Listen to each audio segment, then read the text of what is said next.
Alright. I guess we'll get this started. Hello everybody, welcome to the stream. Today we are playing Fall Guys Crowd Control, as I'm sure you can tell. This is going to be chaos. I'm just going to preface everything by saying this is going to be chaos. Let's get the... that's the wrong button. That's the button. Yeah, let's get things going. But, how does crowd control work for an online game? Very good question. So, the crowd control pack for this game is pretty unique compared to any other crowd control pack I've played. Most of the other crowd control things directly affect the game. This doesn't, because it would be picked up by anti-cheat, etc, etc, etc. So basically all we're doing here is we're running an overlay program that sits on top of the game.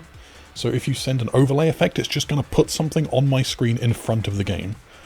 And that doesn't affect the game at all, it's just blocking my view. The other thing we're running is a virtual controller. So all of the crowd control effects you see that are like dive for 10 seconds or move forwards or whatever, there's a virtual controller running on my computer that's going to run all of those inputs.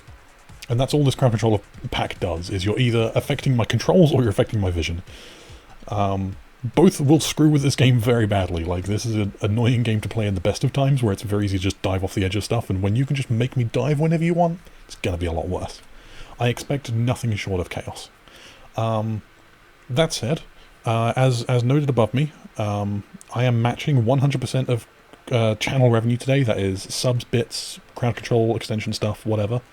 Anything that goes to the Zeldathon channel, I'll be matching 100% by donating to SideQuest as soon as donations open, which might be tomorrow. I don't know if we actually got a confirmation from dev team. It's soon, anyway. I will keep a note of the number and I will donate as soon as possible, and I'll tweet evidence, etc, etc. So that'll be fun. Also, I haven't tested this crowd control, so I'm going to jump into a game. I recommend holding your effects for the time being.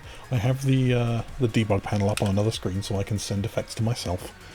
And I'm just going to kind of test a couple things for the first game here. Normally, before I do crowd control on this channel, I like do a stream on my own channel to test it out. I just didn't get a chance with this one. Had a busy few days, unfortunately, so... Yeah, we're just gonna see if it works. I hope it works. Like, there's no reason it shouldn't. I followed all the instructions. But this is a very weird setup compared to, like, Ocarina of Time and stuff I've done before. We'll see. I also don't appear to have infinite coins as the Zeldathon channel, which is very unfortunate.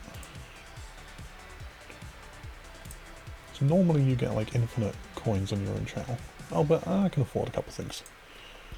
In theory, the overlays should just work anyway, so I'm just going to send a Fall Guy overlay to myself. If that works. Hello. Confirm. It says it's queued. We wait and see.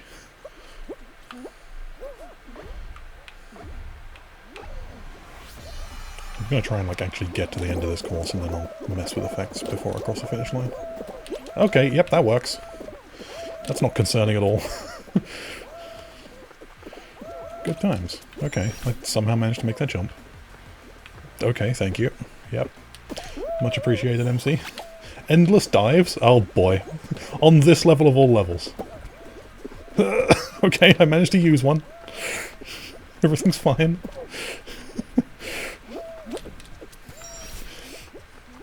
Good times. Good times. So yeah, things are working. That's positive.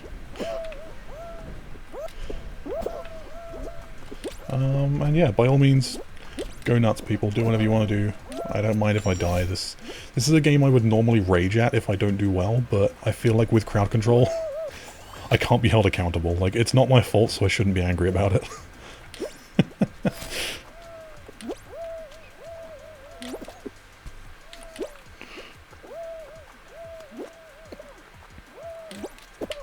Ah, what?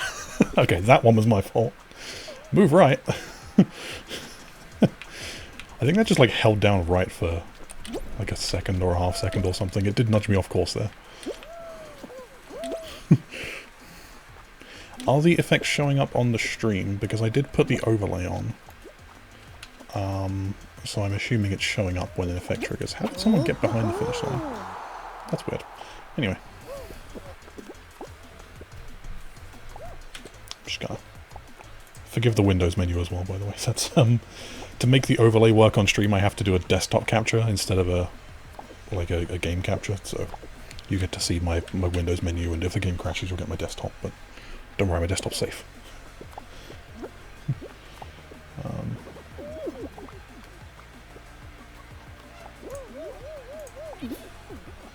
But yeah, we're gonna have some fun today.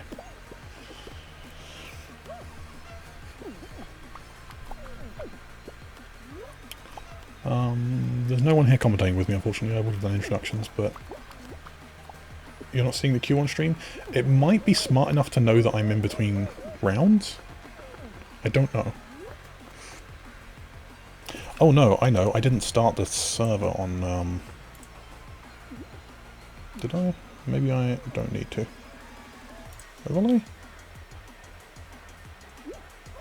They moved the overlay. Well, that changes things.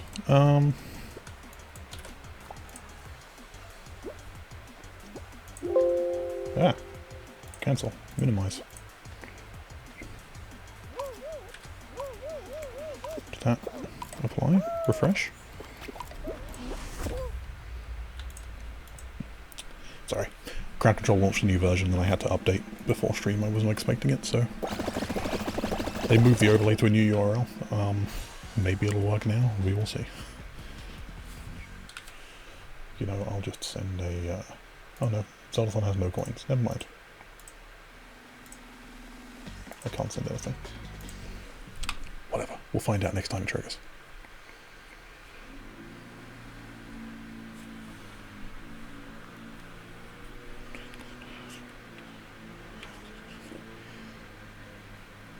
Well, yeah, I hope everyone's doing well out there. I hope you're all having a good Monday. I'm having a fantastic Monday here because it's a bank holiday. I didn't have to work today. Bank holidays are just like national days off, basically, in the UK. Today was the spring bank holiday, no particular reason. Like, a lot of our bank holidays are like specific things, like Christmas and New Year's Day, and then there's just these odd ones, like the spring bank holiday, and a few weeks ago was the early May bank holiday, and I think that's just literally like, at some point... I don't think it's at all supposed to be like, is Memorial Day a specific day of the year? Because the spring bank holiday is just the last Monday in spring. The last Monday in May. Like, it's not a specific day, it moves if May moves. If May moves. May doesn't move. You know what I mean. As the weeks move. It's the final Monday in May. Okay, that's interesting. So they do line up then. This level sucks, by the way. This is the new, like... This just came out in update 4.5, and it's like the new version of Slime Climb, basically. Or like the new knockoff of Slime Climb. And it's so bad. I'm stuck. Okay.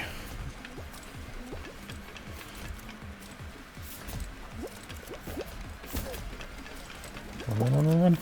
No! Okay.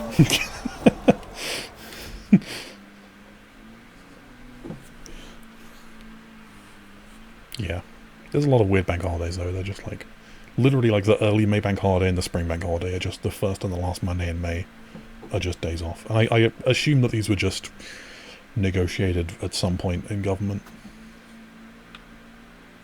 Why am I waiting for rewards? Why is it taking so long? Hello? Hello? I can still hear people dying in the slime? What is going on? Ah. Good times. Stream's still up. Didn't draw any frames. Whatever. Thanks, Fall Guys.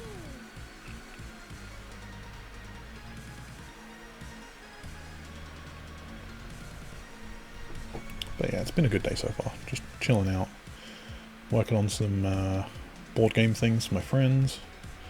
I play a lot of Tabletop Simulator still, so I kind of mess with some things and make my own games in there, which is fun.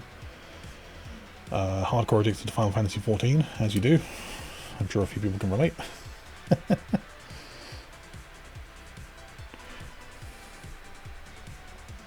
But yeah, chilling out.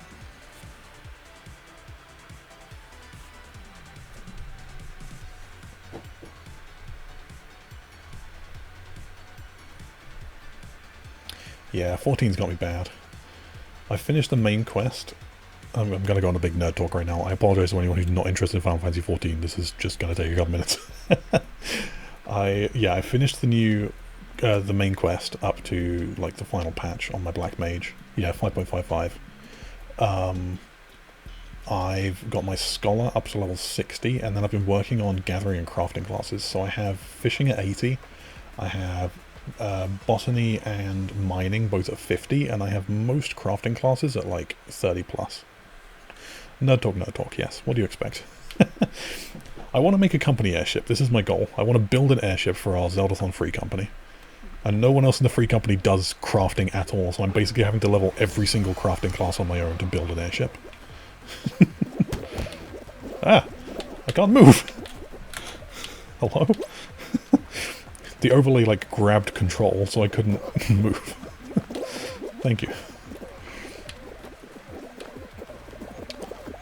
But yes, crafting an airship requires pretty much every crafting ability, so I'm doing pretty much every crafting ability.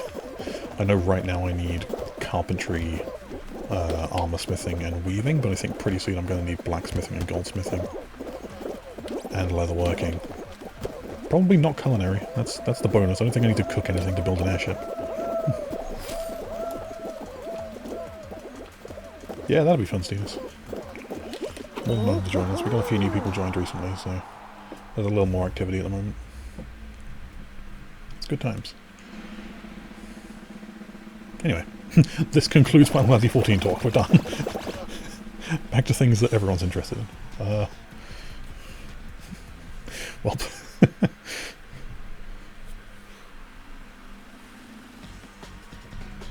yeah, a lot of people are NA. The other thing is, Endwalker. This didn't conclude Final Fantasy 14 talk. I apologize. Endwalker is bringing cross-realm play, or like, and so I think it might also bring cross data center. Or no, it's bringing cross data center. I think it might also bring cross region, because you can play across realms in your data center currently.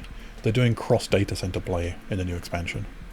They haven't confirmed whether that means cross region though, or because every region has 2 data centers, but I don't know if that means like every data center can play together, or if it just means within your region your 2 data centers can play together. They haven't really talked about it, and it's annoying me because I would very much like to play with all my American friends. I was coming in 558. Cool. Didn't know that. Even better.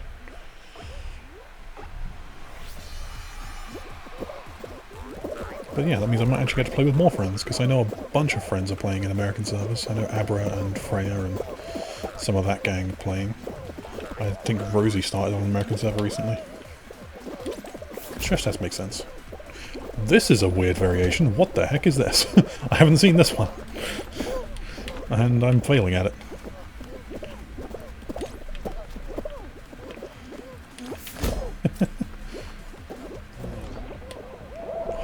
Barely made it over that before someone hit the button.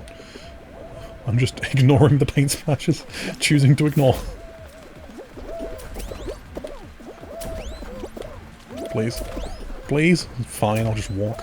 The flipper wouldn't flip me. This is fine.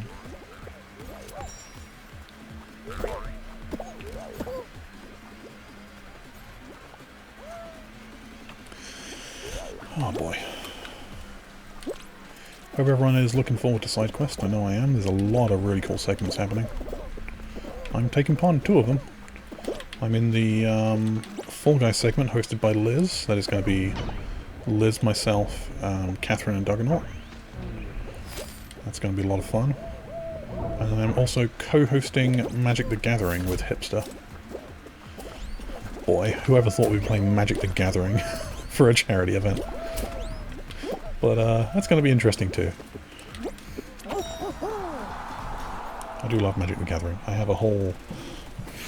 Where is it? I don't know where it is. I have a whole deck of cards. I bought a physical deck. No, I don't know where I put it. It's around here somewhere. Link's Awakening speedrun race is going to be a good time. I'm happy Magic gets a spot too. It's an on-theme game, and it's something that's kind of difficult to present in a digital format, but I think we can do it well. I think there's a lot of good tools out there that we've been looking into. Like, there's some specific tools you can use to do, like, designed for doing Magic online, so that you can have everyone's cameras in, and it like detects a card, so as you like put a card in front of the camera, it detects it, and then it'll show like a zoomed in like high quality picture of that card so people can see the effects and everything, like designed for streamers and stuff. It's real good times. So I know Hipster's been experimenting with them all because he's sort of running the streaming side of stuff, and yeah, looking forward to testing it out soon. It's better than what my idea was, because my idea was like, oh, no one's ever streamed Magic before, I'm just going to build my own tools. I know how APIs work. I can look at the Gatherer API for Magic and like get all these card details myself. And that would have taken me a long-ass time to build. It's possible. Glad I don't have to do it. I really want this gold ring. I did not get the gold ring.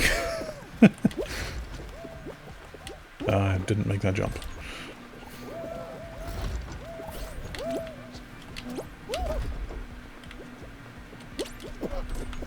I would really like a gold ring.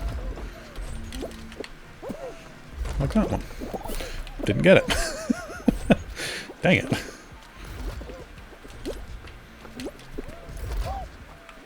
I only ever go for gold rings in this game mode. Basically, you need 6 points to qualify, and the gold ring is worth 5. So I always just like sneak 1 point really early on and then just fight for gold rings the rest of the time. I can't bother to try and get 6 little rings, that's boring. Takes too long. I just gotta look for the golds. There's a gold over in that corner. So, this person's going for. Hello. That's not a possible jump. Please try harder. That's maybe a possible jump. I don't think it is. No.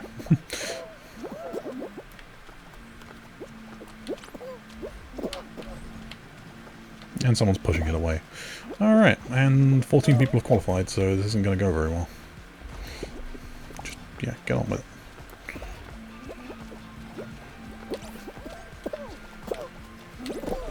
Now. Alright. Last gold ring's in the middle. No. That wasn't the last gold ring. What the heck? How did someone not qualify? Okay. Never mind. Hey, Liz.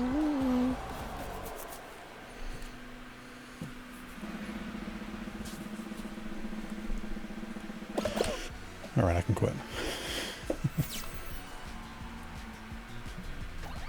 I wonder if I can finish all my dailies today with crowd control on. That's, sure, we'll try. What do I need to do? Perform 10 emotes, qualify from survival rounds twice. Survival rounds might be tricky depending how much you guys mess with me. We'll see. Bronze medal's not that bad, but survival round's difficult. 10 emotes, I just gotta get a good round to do them in.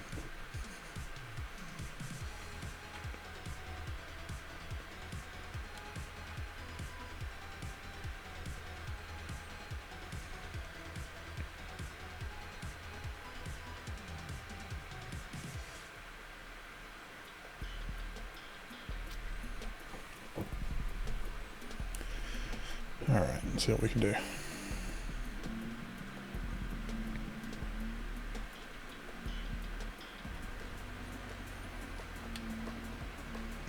Tundra Run's not too bad. And this looks like normal Tundra Run. Yeah, there's no weird variations, this is just a normal round. Good stuff. Yeah, the last update to Fall Guys added a lot of new level variations and they're all kind of bad. And I haven't had a lot of time to practice them, so... yeah. Eliminated? I don't think so.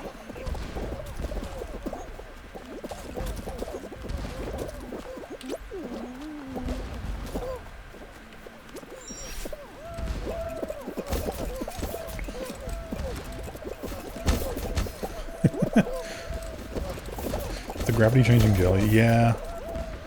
Yeah. That came out with Season 4, and it was a little weird to get used to, but I'm kind of okay with it now. Season 4.5 did all the really weird stuff. And I just haven't had time to practice it. Also, shoutouts to Season 4.5 being called Dave.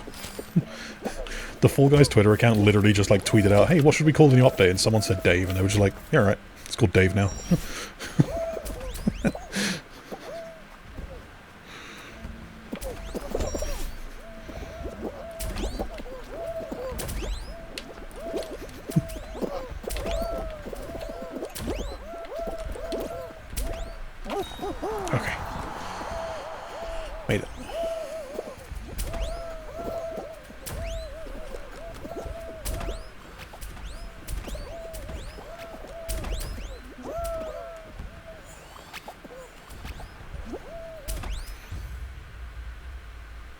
Another bronze medal. Good stuff.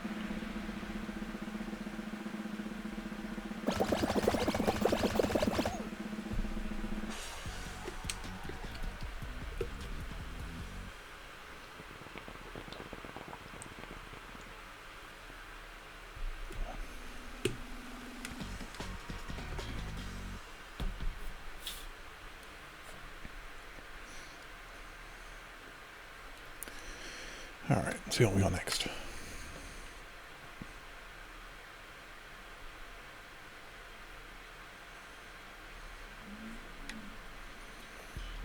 Gate Crash. Gate Crash is easy enough. A nice classic round. I don't think there's any, like, significant variations on Gate Crash. It's kind of a level that could use some. Gate Crash and Door Dash, they both just have, like, very, very basic variations. I'd like to see some weird stuff. Like, they could do a lot with that slime patch at the end. They could put, like, axes and stuff on there, and it'd just make it a little more interesting.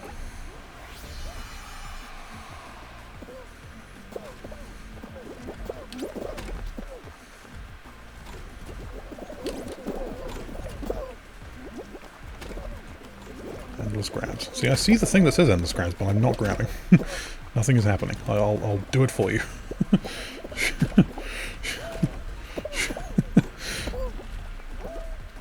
Also, what am I...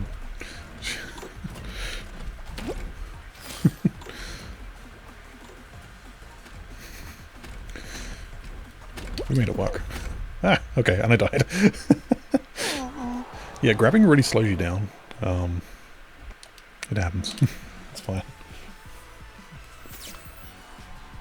Yeah, I think so too. Gate Crash and Door Dash definitely had the names mixed up, because, like, Gate Crash is the one where you have to dash through the doors, and Door Dash is the one where you have to crash into them. I swear they just got swapped.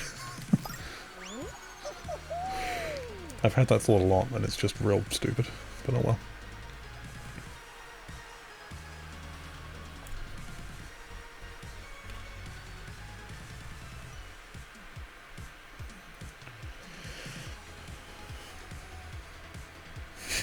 Are they in? They're just about on camera. Yeah, they're still up there. Good buddies.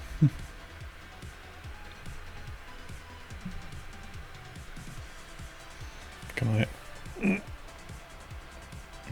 There we go. Get him in frame. There's not really a whole lot else to look at up there. There's a giant dice, which is actually like a CD storage thing. Like one side of the dice opens up with a drawer and it's got like a CD rack in it. That's been there for a while. I can't tell what else is on that shelf by looking at the camera. It's a small camera feed. What is up there? Might be an amiibo in a box still. I don't know. Ah, boy. Okay. It's real weird to just lose control of your character for a second.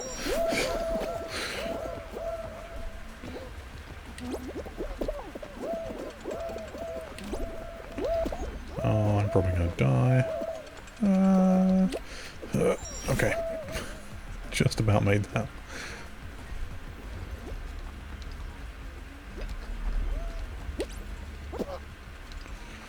This is a terrible idea. Okay. Somehow that worked. Greetings, Shastel. Welcome to the stream.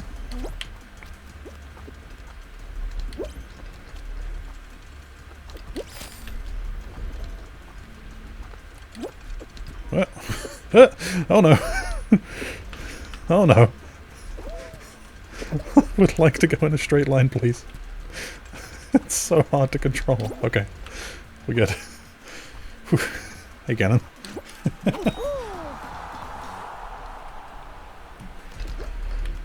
Okay, I lived.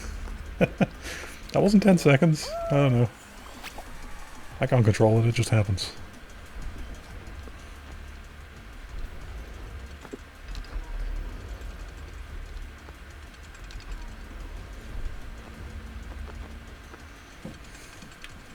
can do some extra diving for you next round if you like. Make up for it. How long do they queue? Good question. I have no idea.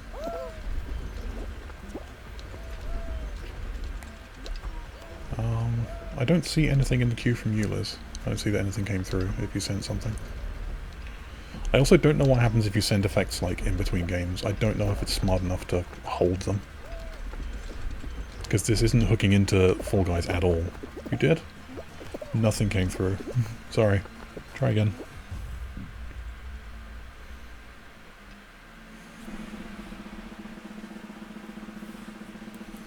But, like, yeah, this crowd control extension doesn't hook into the actual Fall Guys game at all. It's just running a virtual controller and an overlay. So, I don't know that it's smart enough to, like, wait between rounds.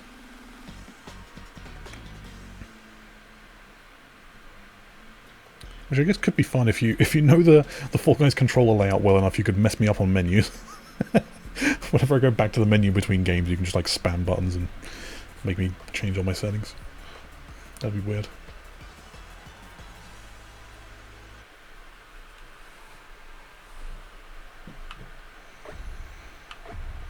Boy, I haven't done this in a while.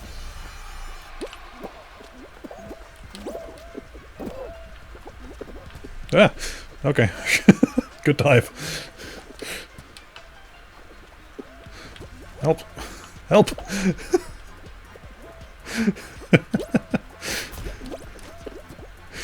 That's so weird.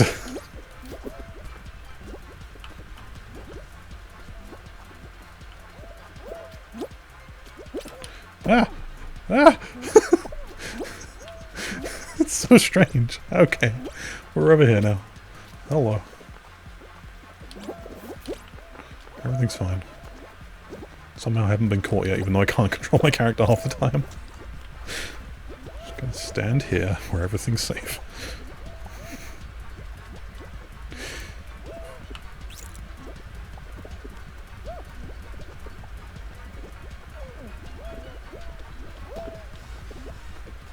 Okay, nothing is safe anymore. Run away. Ah! Run away! Oh, I got.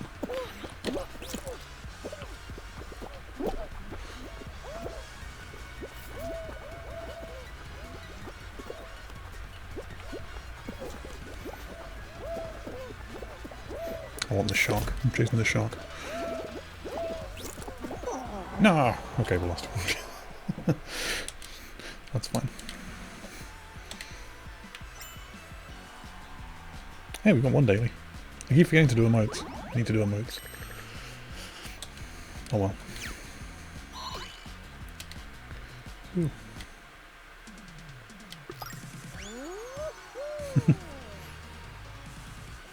I still like my suggestion I put into their survey, that they should do a weekly quest as well.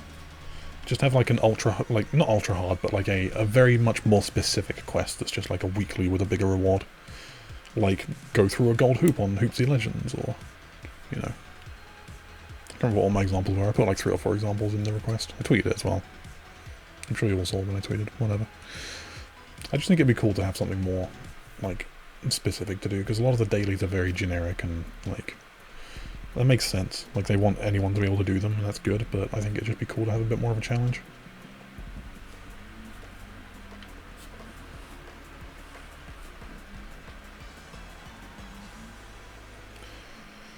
Okay. Normal hit parade. Good stuff. Oh, that's always the thing you want to see in chat. Hi, Valia. Ah! What just happened there? Oh, okay. This is happening now. This is happening now. Hello. Trying to continue to walk forwards. It's very difficult. Okay.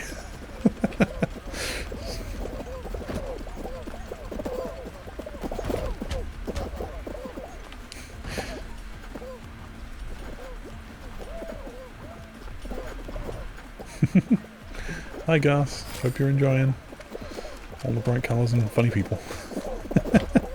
No, this is a really good game to watch though, like, you get a lot of funny moments happening in this game. I think it's a real entertaining game to watch.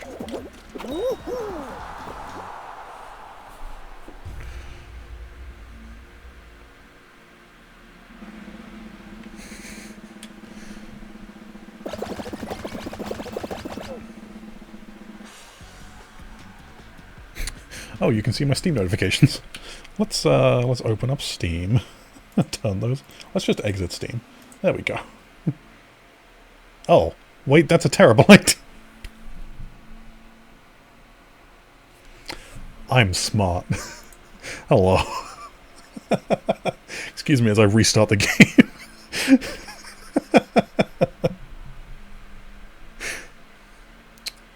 Yeah. Thanks, Mojo.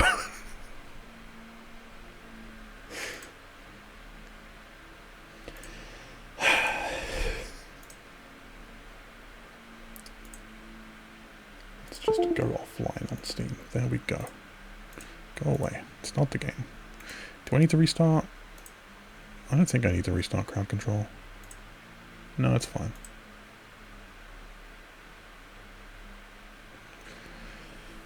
Hope you all enjoy my desktop. I don't think there's anything incriminating on there. Let me know.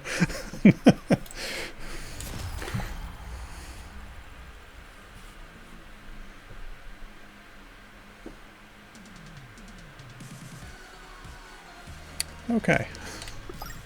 Anyway.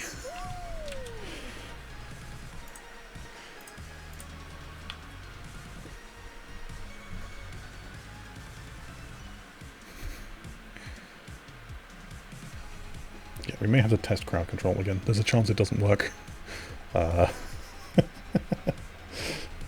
Yeah.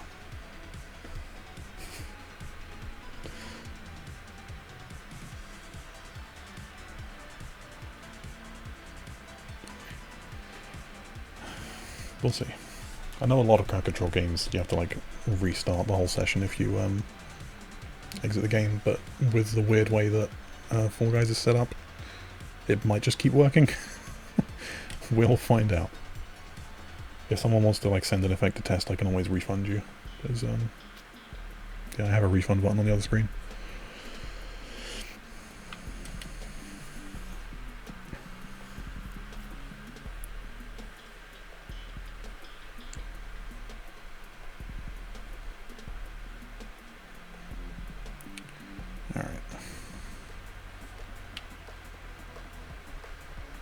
One of my favourite things to do in Fall Guys is those loading screens between rounds is just to pay way too much attention to that screenshot. Because a lot of those screenshots are from like dev versions of the levels from before the game was released, and there's a lot of really weird assets in them sometimes. The one for Slime Climber has like a super weird ball being shot out of a cannon. It's nothing like the style of this game at all, and it's like... Was that just like a placeholder asset before they made the texture, or were they like originally designing this game in a completely different style and then they changed it to be all cutesy and colourful? I don't know. It's fun to theorycraft. Or theorycraft? It's fun to theorize was the word I was looking for. Theorycraft? My brain. I guess I am crafting theories. I don't know. Whatever. Quit trying to justify dubs.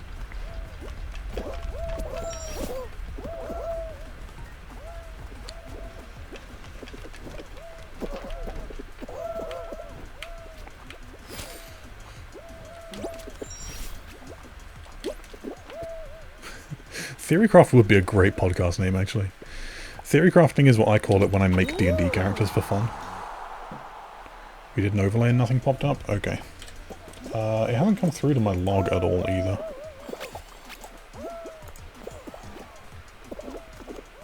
Without an active effect pack? Well, that's weird. Okay, let's just do this, and then do this. And then do that. Okay. It didn't come through to my log at all, so I can't force a refund to you, but since the effect didn't trigger, it should automatically refund you in a couple minutes. Apologies for the delay. I wish I could make it go quicker. If it had come through to me, I could have just smacked a button and refunded instantly, but it didn't even make it to my screen. But yeah, it will refund back to you eventually.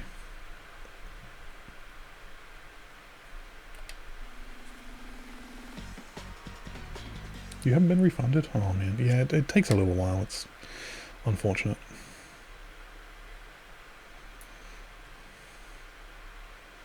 It does know that it didn't make it to me, like Crowd Control's systems are smart enough to detect that. I think it just has a a few minutes delay in case it's like delayed getting to me for some reason. But if it doesn't get to me at all, it will eventually refund. That's why they added these refund buttons, is so that I can just smack it back instantly if I see it, if there's a problem. But like, unfortunately, if it doesn't get that far, I just can't do anything. Don't exit. No, wrong button.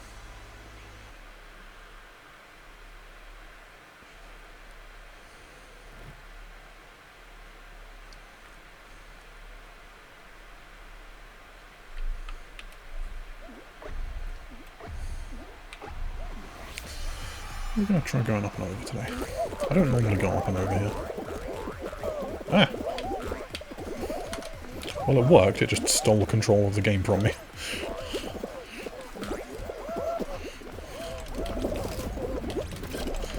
Okay.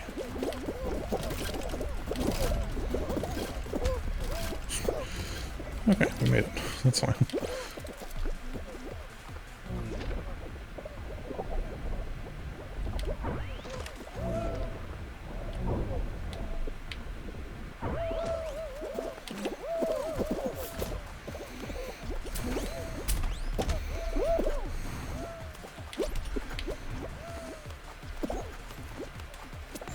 Yeah, there's a different effect. So there's a paint effect and there's a yogurt effect. I turned the yogurt effect off.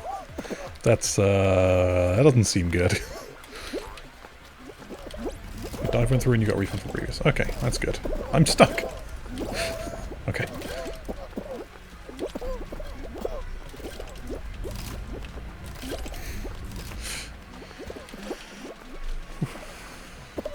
Okay, we're gonna go right.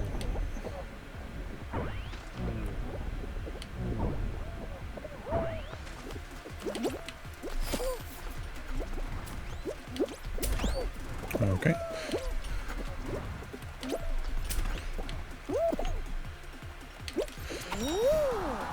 Yeah, I think the yogurt one's turned off by default now.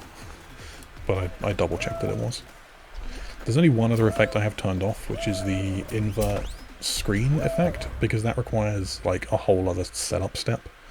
And I think I'd have to play through my XSplit window instead of just looking at the game. And that just sounds complicated, so I didn't bother. As fun as it would be to play Fall Guys upside down. Let's not.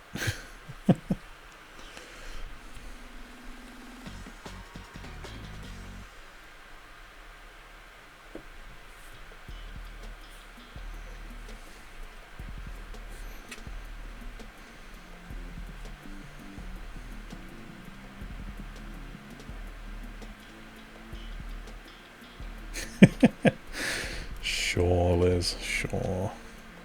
No, I welcome it. If people want to mess with me, go ahead.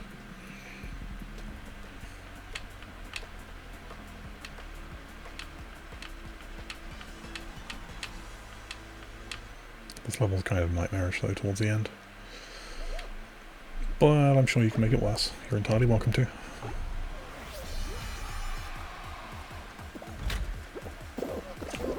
That's a very... Okay. That's not gonna help matters. Okay, now we're down here. And we're jumping. Okay. I still can't walk straight. Ah! Please.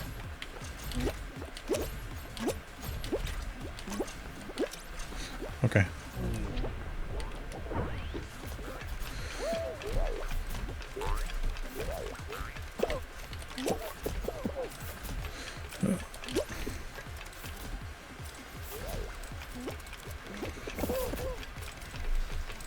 Run. Okay. No, I can't turn. Ah, no! I can't move left. Okay, that's bad. That's really bad. And I'm dead. I almost fell straight off the side. I managed to like hold on to the level, but I couldn't save that. Hey Scoodish.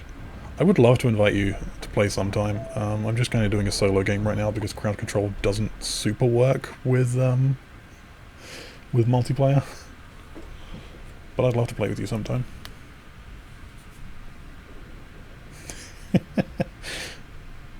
Yeah, crowd control in Fall Guys, it's the worst. Feel free to play around with some effects. You can force me to jump for 10 seconds straight, or spin my camera around in circles. It's real bad.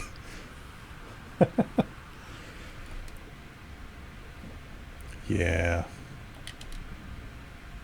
Yeah, it doesn't affect the game at all because it's an online game, it's not really possible to do. So basically it's running... I keep being server errors today.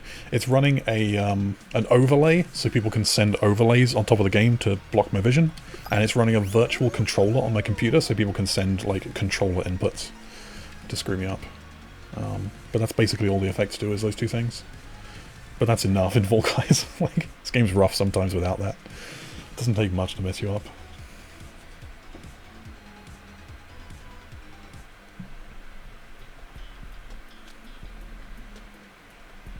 Hello. Hello.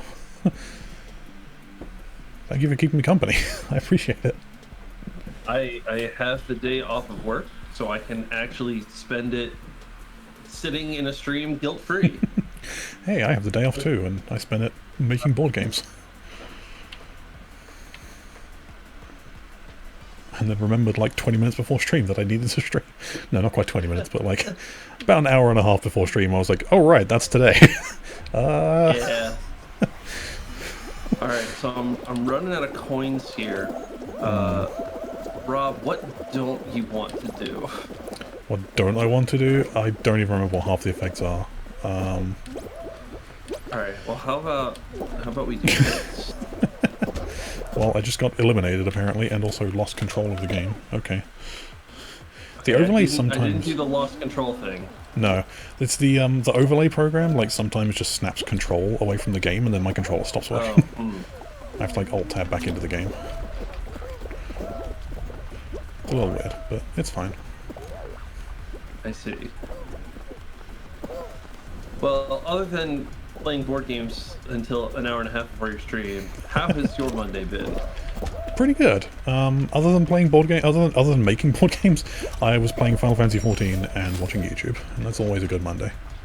Wait, making board games? I need details. Tabletop Simulator. Oh. Yeah. There's a guy called Threvo who makes a lot of really cool games on there, but he made a Pokemon deck building game. Not related to the Pokemon trading card game at all, like a totally separate kind of game. And it's really good fun, but he hasn't updated it. Oh, well, okay, he hasn't publicly released an update in forever. He's working on updates, and he's been saying, like, oh, I'll release an update at some point, and then just hasn't in, like, 3 years. He just runs his own private server that has all the updates on it, so everyone has to play there. And I'm like, no, I want to play with my friends. So I ripped all of his stuff, and I'm kind of rebuilding it myself and adding a ton of homebrew. Yeah, it's a forever ongoing project. Is this the kind of thing that you could get in trouble for, or is it just because, like, it's free stuff made on Tabletop Simulator that it's kind of the Wild West? That's my assumption. And I'm not releasing it either. I only play it with friends, so... So you're making a second private server? Kinda, yeah. I guess. Yeah, I hadn't really thought about it that way, but I don't know. I haven't really planned to release my update because it's just... I know that he is working on one, and I wouldn't want to annoy him because he does seem like a cool guy, and he makes good stuff. Right. But I just want to play a better version of the game than is currently available, so I made it myself. No, I'm just here to ask the hard questions and cause introspection. I'm here for it. But yeah, it's fun to add homebrew as well. Like, who doesn't want all the evolutions and what else have I added? Oh, I'm working on adding Missing No, because why not? Oh boy, paint splashes. I like to do crazy things in Tabletop Simulator, so I'm having Missing No just have like a random card effect. So whenever you play the Missing No card, you click a script button and it just picks from a list of like 20 different things. Because why not? Anyway. I'd be interested in giving that game a shot. I like deck builders in theory. And I also like when like Steam games or tabletop sim games take games that nominally you could do in real life, but then like do computer-only things, like a random card effect, for example. Yeah. Which I guess you could try to simulate, like roll a die and pick from a list, but Yeah, it's a little weird. Have you played the box? yeah, I played the box Okay. once, maybe. Fair enough. Yeah. 'Cause that's like my favourite example of a tabletop sim game that's like, I guess this could exist in real life, but it wouldn't be good. All right. So the first step is we get a lot of boxes. Yeah. You need like 30 small boxes and like several hundred cards. And the trouble is that during the course of the game you open some of those boxes and shuffle them in with others. And so just clean up at the end of the game would take like an hour at least. Yeah, just make someone else do that. Yeah, but yeah, no. Tabletop sim, you just kind of reload the table and everything's done for you. It's nice and easy. See, now this is a level that you want to mess with me on, because like constant jumping or diving would be the worst, or holding left. I don't know why I'm specifically listing ideas of ways to kill me, but sure, there's 3 of them. I mean, your funeral. That's fair. I think jumping's probably the least bad of the 3, because like vertical movement doesn't matter too much. It's more There it is. directional movement. Ah, there's a dive. Okay. I only have 135 coins left. That'll get you plenty far. Yeah. Ah. Oh, you're still fine. Yeah. Okay. Hooray, you survived. Woo. Oh, that was a survival round. That'll count to my daily. I still haven't done a single emote. Are there dailies in this game now? Yeah, there's 3 dailies. It's fine. They're nothing difficult. It's just like qualify from 2 survival rounds and earn 3 bronze medals. And one of mine is do 10 emotes. It's like, okay, fine.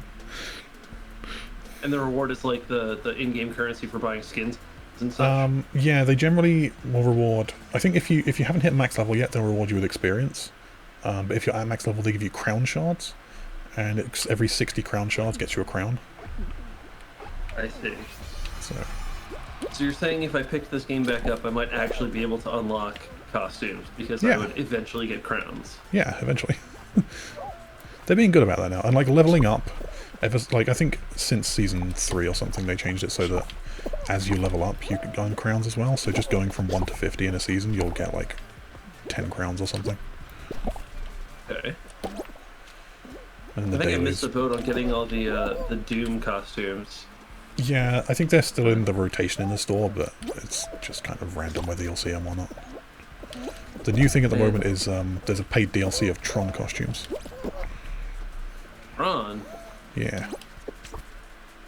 Not Tron specifically, but I've been playing a game inspired by a movie that reminds me a lot of Tron. I've been playing Alien Isolation. Okay. And I don't know, Alien, like they're very different movies, but I kind of see their aesthetic is somewhat similar. Like old style computers. I don't know. I don't know what I'm trying to describe.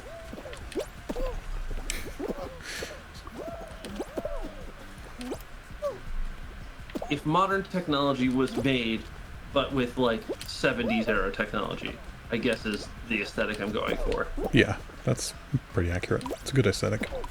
Yeah, I heard there's a Bomb Man costume coming soon. I filled in a... No, my tail! No! With 2 seconds left, are you serious? Sorry. I filled in a giant survey the other day for Fall Guys that was just like, which of these pop culture things have you heard of? And how do you rate them on a scale of 1 to 5? Except it took like 10 minutes. There were so many things. But yeah. Can you name 10 examples? Well, it was in categories. So like it started out and it was like, which of these movies have you heard of? And it was like, okay, that's easy. And then it was TV shows. And then it was anime. And then comic books. And then video games. And then musicians. And then just generic pop culture. And then each of those had like 20 things in it. Oh, And you wow. had to say whether you'd heard of it, and then if you have, scale it 1 to 5. Why didn't I quit? Why am I watching this? This is an interesting variant of Thin Ice, though. Anyway. Yeah, it just took a very long time, but I assumed that they're trying to rate what they should try and acquire for costumes. Which is fun. I know Avatar The Last Airbender was pretty high up there, so I hope that gets in. That'd be a cool set of costumes. I watched that for the first time last year when lockdown started. I enjoyed it. Yeah, I think I've watched it through twice now. Because I watched it through once, probably like 2 or 3 years ago, and it was really good, and then I tried to watch Legend of Korra, and I came out... It's the same problem I've had with a few different series, where like I finished the last episode, and I'm like, yeah, that's really awesome, I'm going to watch the sequel. And I immediately watched the first episode of the sequel, like the same day, and it's just like... It's so different, I hate it. And I can never get into it. It's the reason I haven't watched Dragon Ball Super yet. I finished Dragon Ball Z Kai, and then I was like, I'm going to watch Super, and I watched episode 1 of Super, and it's like, they just undid like all the character progression that I enjoyed from the last season of Kai, and I hate everything. Oh no. And Kai is the retelling of Dragon Ball Z, right? Yeah. Like re-edited? Yeah. Yeah, Kai's really good. Yeah, because Z does drag on, there's a lot of filler, and Kai just kind of got rid of all that and made everything HD, and you know, there's a lot of filler in Z, but there's not as much as people think there is. That's fair. But it's still a better experience with the filler stripped out. Yeah, that's fair. Yeah. I still think Dragon Ball is the best that I've seen. Which I guess is just Dragon Ball and Dragon Ball Z, so, you know, maybe I should watch more before I make a judgment. But Dragon Ball's very good. Yeah, GT's interesting. I watched GT like probably 10 years ago or something, and it is very different, and it wasn't made by the original creator. It was like studio produced sequel. What the heck variation is this? There's fans? Okay. Get out of there. But yeah, Super is supposed to be a lot better than GT. It kind of replaced it in the timeline. Interesting. Yeah. Because GT was never like approved or designed by the original creator. It was just something the studio made up so they could carry on making money. And then Super is? Super is, yeah. Because when they came back and did Kai, they made Kai with Akira Toriyama. And then he was like, yeah, let's do a sequel. So they made Super. So Super just overwrites GT in the canon timeline. That's good. Because yeah, I've heard some of the similar things about GT. About it just kind of being a little weird. It is. It's very Monster of the Week is the issue, because it's just like people on a spaceship going around the universe, and yeah, it's a little odd. I mean, Dragon Ball is very Monster of the Weeky in general, but it's especially so because there's just no consistent storyline at all. Sometimes it's like Monster of the Season, though. That's fair. Better. Yeah, well, Monster of the several seasons. Yeah. I still think the Frieza arc was where Dragon Ball Z should have ended. That's controversial. Freezer arc was good. But what was after the Freezer arc? After Frieza, you had the androids, and then Cell. And I then like Boo. Cell though. Like androids was a bit whatever, but the Cell arc is good. And then Boo was kind of whatever as well. I could do with ending after Cell. I can't remember if Kai does end after Cell. No, they did do Boo in the end. I think they were talking about ending after Cell, but then they carried on. I feel like Goku reaching Super Saiyan is such a natural way. Like it makes a good end. I don't know if it makes the best end, but I think it makes a good end. Yeah. And I think if you end there, it kind of curtails the problem that some people, including me, have with Dragon Ball Z, where it's just you keep getting stronger. And the numbers just keep getting bigger. Yeah. And at some point it kind of loses cohesion. That's totally fair, yeah. It's very much just like, oh, well, now there's this thing called Super Saiyan 2, I guess? Sure, let's do that. And somehow there's blue hair, and then there's the fusion stuff. Then, I honestly lost track of it after that. Yeah, Super goes to Ultra Instinct as the highest level, I think. I'm pretty sure Ultra Instinct is like a Pokemon team. Definitely could be. That's, yeah. Is there not a Team Instinct? I don't know. Instincts. I don't know Pokemon well enough. Oh yeah, it's the yellow team from Pokemon Go. Oh yeah. That makes sense. I was like, I know I've heard that in a Pokemon context before, and I've only played maybe 3 Pokemon games. Hmm.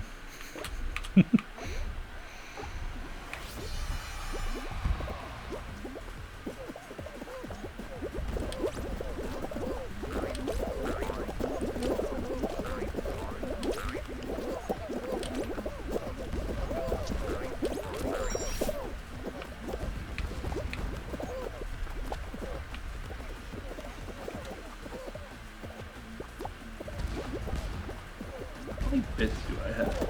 I have a lot of bits. Oh boy. Think about it this way, Gannon. In the convoluted way, those bits will be going to charity. Yeah, but you'll get to claim them on your taxes, and not mine. No, I don't, because I don't get to claim taxes for US donations. Oh, really? No. Oh. Yeah, intercontinental stuff gets weird. I don't get to claim any charity donations on taxes, actually. That's just a UK thing. It's the other way around here, where, like... Because in the US, you would, like, donate, and then you would claim back the taxes yourself. In the UK, I would donate, and then the charity would claim back the taxes, so they get more money. That's okay.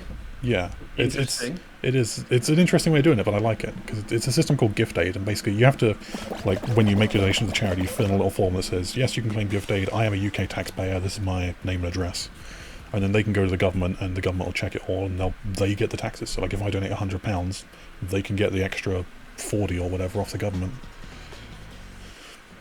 Well, good for them. Yeah, it's a good system. Charity gets more money. I like it.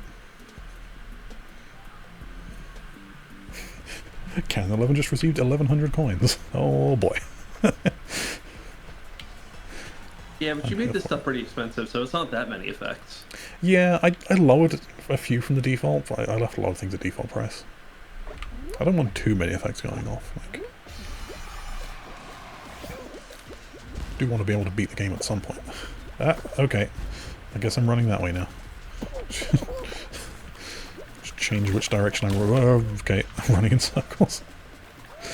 And suddenly I'm not going left anymore. Okay. It's weird because the crowd control uses a virtual controller. It's separate to my controls, so if crowd control is holding left, I can hold right to counteract it and just go in a straight line. But that feels cheaty, so I try not to.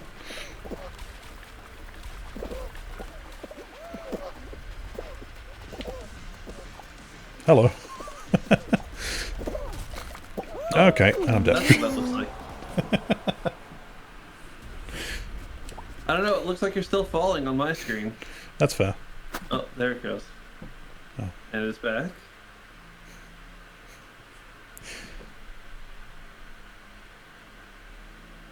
I don't know why they, like, trigger twice. It's a little weird.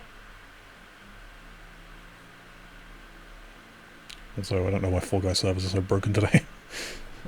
It's like the 4th time this has happened. They knew you were doing the stream. Hmm. They decided to sabotage it. Sure.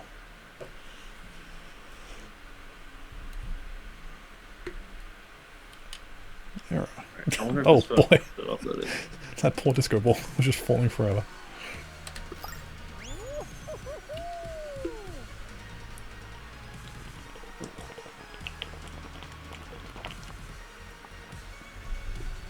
Time has come for my weekly share the pictures of the food I made last Oh boy. week Sounds good. post. You know, I like it. I don't know if anyone else likes it, but I like doing it.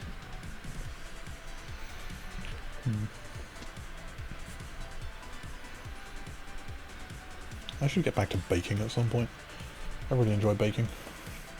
What kind of stuff do you like baking? I have a real good brownie recipe. I like dark chocolate brownies. Very, very tasty. And you've never made it for us. I would love to if I ever get access to a kitchen. It's very difficult to access a kitchen during a marathon. I suppose we have had trouble with that in the past. Yeah. That's why it's still on my dream list to just, like, rent an Airbnb near the hotel. Because I reckon if you had like 3 or 4 people pull into it, it wouldn't be that much more expensive than a hotel room, and you'd all get access to a kitchen and like a decent bathroom and space and stuff. I don't know, maybe one day.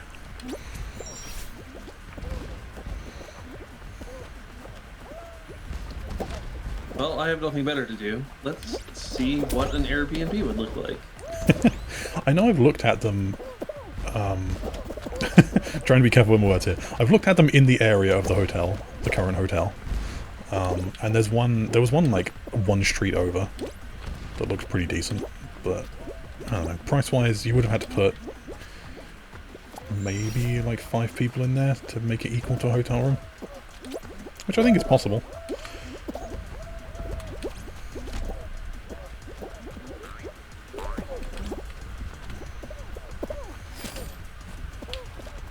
Yeah, here's a room that's $250 a night. Yeah. Which, if you split 4 ways, is what, like $60? But our hotel rooms are a lot less than that. Yeah. I don't know. It's There's tricky. some that are a lot. Wow, there are not really that many in the Mars area. Yeah.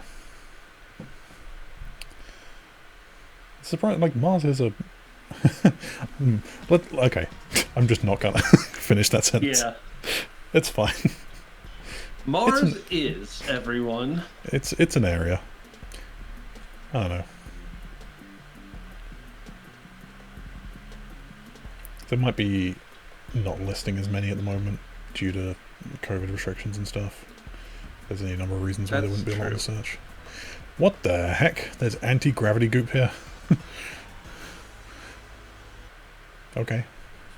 Sure. Looks interesting. I wonder if you can go backwards through that gold in the middle of the first ring then. I'm not going to find out. I'm just going to continue forwards. Oh, come on. Oh, what is this? With the... okay. Okay, now I'm up here. That's so weird. Oh, I just fell off the end and couldn't dive. Okay, good times. I didn't even apply the no diving thing. No, it just... sometimes, I think specifically on this level I've experienced it where at the very end it just doesn't dive when you press the button. Which is the worst, because it's like the one place you really want to do a big jump and dive. It's so hard to do that in anti-gravity because the jump goes so high. You still made it, though. Yeah. Well, I'm good at the game, what can I say?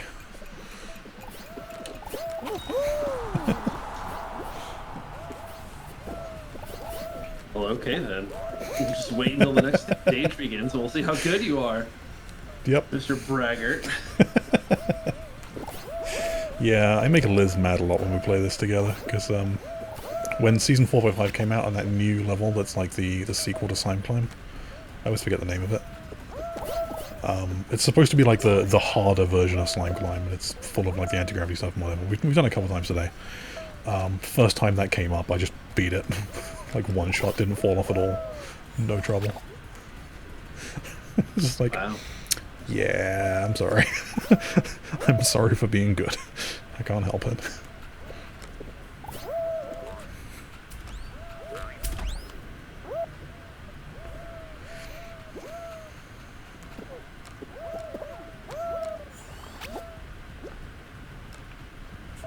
Now, I'm going to examine the Airbnb situation.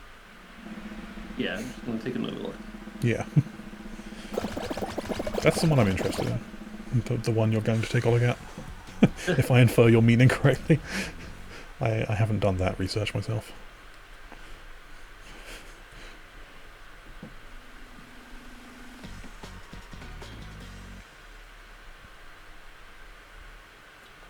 Oh, the prices here are a lot better. And there's way more options. That makes sense. Slime scraper. Yeah. I don't think I'm good at it. Like, I've died on it a couple times today. Also, what is this level? Button bashes? Oh, is this the 1v1 level? Oh. Yeah, I think so. Oh, I haven't done this one yet. Yeah, I heard about this. I just haven't seen it yet. I have no idea what I'm supposed to do. I think it's to step on the lit up button, and the other buttons around the edge will like activate effects that can get you up to the center.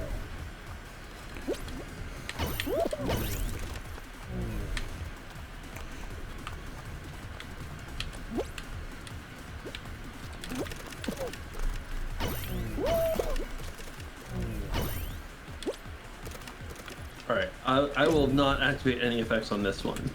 So that Yeah, you can this is a defeat weird your one. opponent. Thank you. Oh no!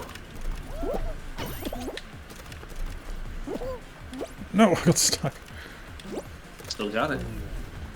Oh, well, okay. Yeah, there's some delay. It's even right now. No, the jumps are so hard. No, he grabbed me. Get off me.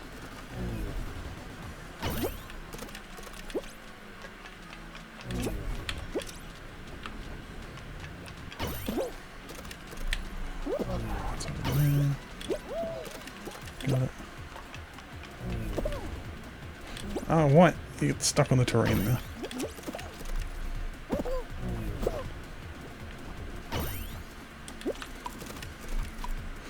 No, it's gonna be a tie.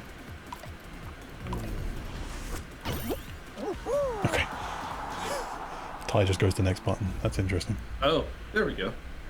Okay. Good job. I'm proud of you. That's an interesting level.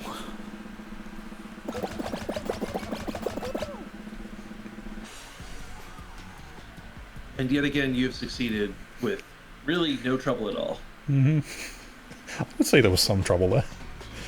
I went to overtime.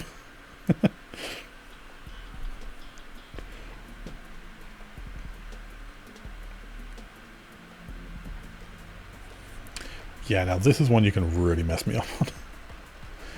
Just tapping down would be bad enough. Let alone any number of other things. Eternally jumping would be bad. Any jumping would be bad. Oh, there's Yeetuses inside. Let's go for that.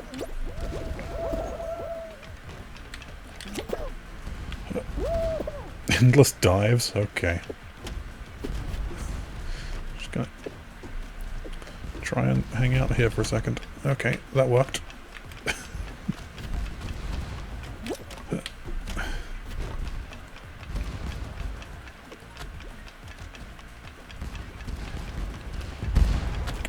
No! Yeah, made it. I thought that was a crowd control effect. That was just me bumping into the edge. Okay. You are your own crowd control.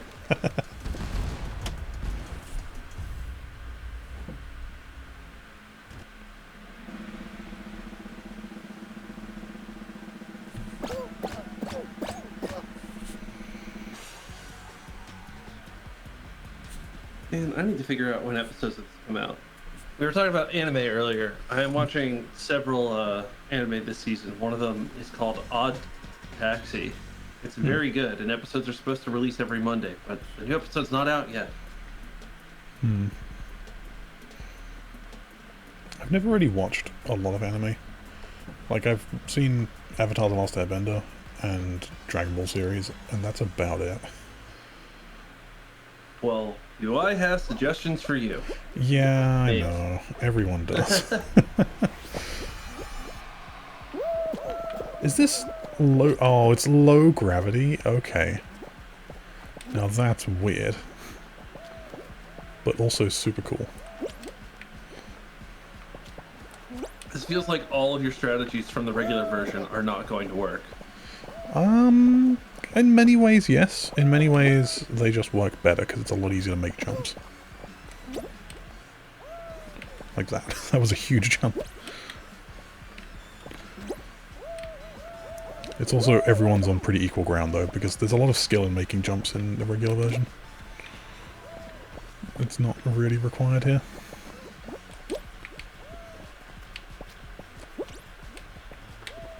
Oh, okay, well that happened. I guess people can take out platforms while you're still in midair, that's a little rough.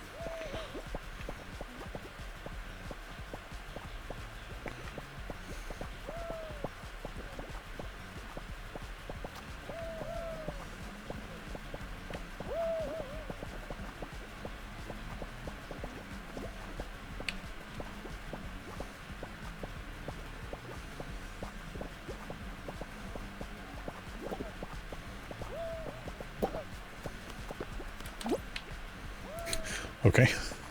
Nice try on the grab. I think everyone just fell below me, except that guy who's on the same level.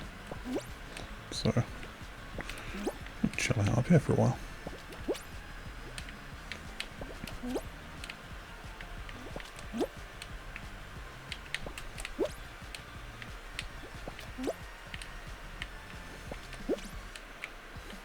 Now you're thinking with low gravity. Mm-hmm.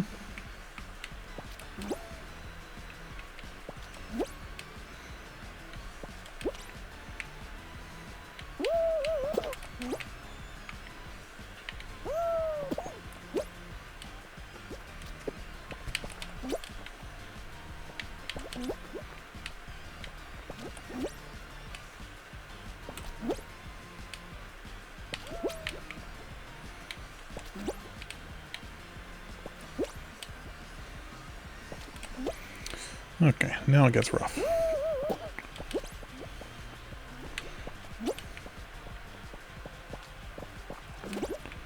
Oh boy. Okay. No, I didn't make that. That was so close. Okay. Oh no, you got blocked by that other person. Yeah, like all three of us jumped together and it was just kind of rough. That's an interesting one though. It's a much more chill final than most of them. Time to think for once.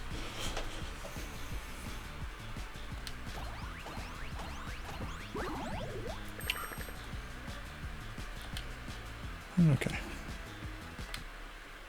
How are we on the dailies? I still need a survival round. And 10 emotes. Maybe I'll work on the emotes this round. I'm surprised there's not a like do emote thing on the crowd control. Yeah, emotes don't stop you from moving though. You can just kind of walk and it interrupts them. So make it cheap. Make it like 10 coins. I guess, yeah. I want to make you do silly poses. I'd like to be able to add custom things to crowd control.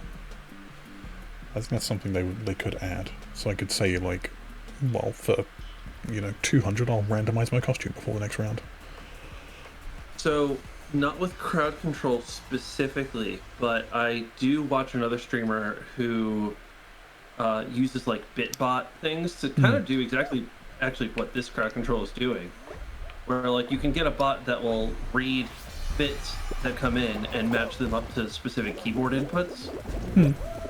So like he would do it for Escape from Tarkov, for example, which is a first-person shooter, and for some amount of bits, like 100 bits or whatever, he would program a thing that would just repeatedly left-click, so it would empty out his current gun's mag. Or Interesting. Or whatever. Sure. Yeah. And like it's because it's doing what this is doing, where it's just kind of emulating a keyboard or emulating a controller, it's kind of up to your imagination what you want to do. Yeah, I like that. That's a pretty good way of doing it. The nice thing about crowd control, though, is it's interfacing with charity. Yes. Well, not today. But yeah, not today. In general. But in general, yes. Has anyone sabotaged organics as of yet? You know what? That reminds me. We need this to be a little bit more cinematic. Oh dramatic. Boy. I wanted to see like the rest of the level. It's an interesting series of jumps to do when you can't tell what direction you're going. Okay. Whew. Yeah, that's a weird one. I have to like rotate my left control stick to keep moving in the wrong direction. It's very strange to deal with. Oh no, I'm sorry. You thought you finished, but you were actually eliminated. I'm sorry. Oh no. It's I'll just quit. unfortunate. Oh wait.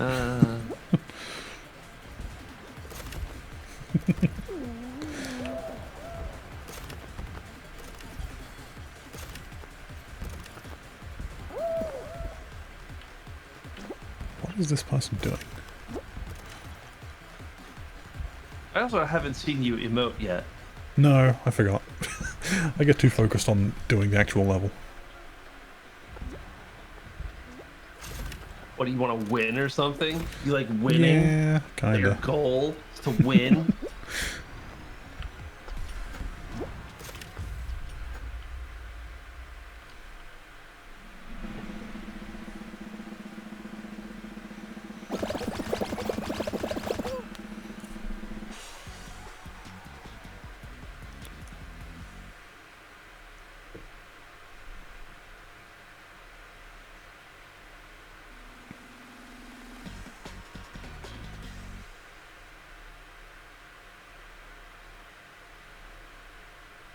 it may actually be the perfect temperature for me to go outside for a walk. I might be abandoning you here in a moment. That's fair. I support going outside. When I got my second vaccine dose, I went with a friend. We got our doses together, and then we kind of like felt crappy and recovered together. So it was nice kind of having someone to commiserate with. On the Friday, so I got my second dose on a Wednesday, and on that Friday, she was like, "We're going for a walk. We're going for a walk, and we're gonna feel better." And from that day, for more than 2 weeks, I went on like at least a mile walk every day. And then on Saturday, I couldn't because it was raining all day, and I felt bad.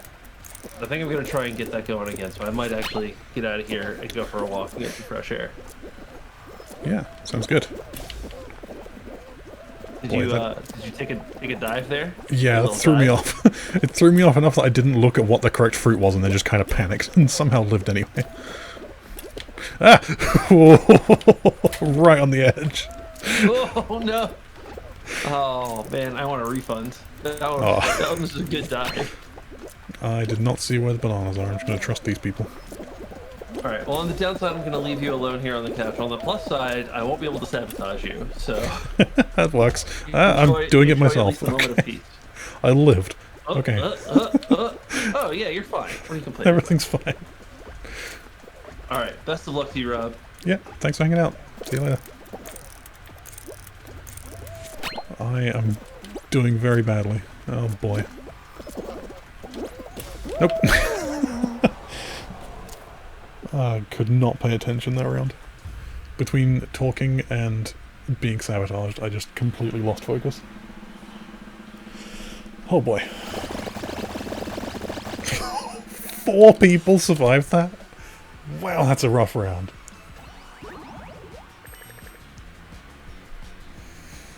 Okay, I don't feel so bad if only 4 people made it.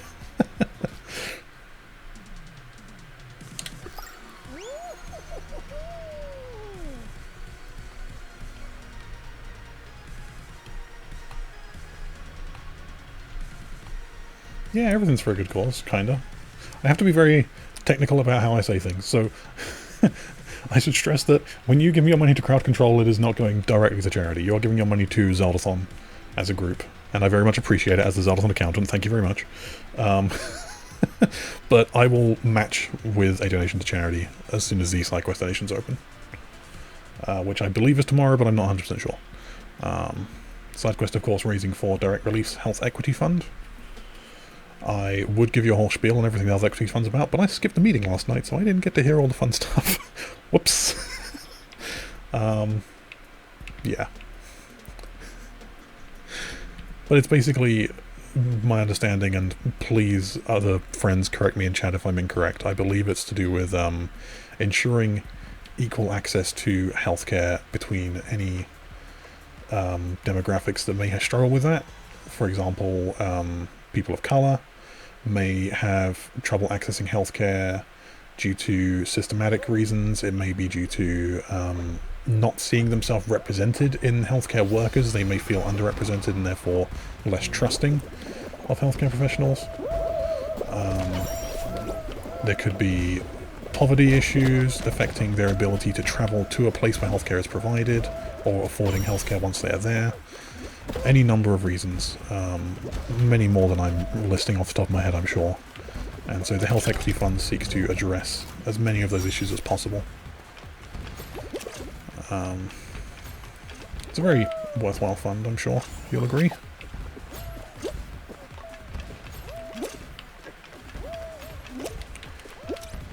But yes. Becoming friends with Finn, entirely fair, entirely a fair cause.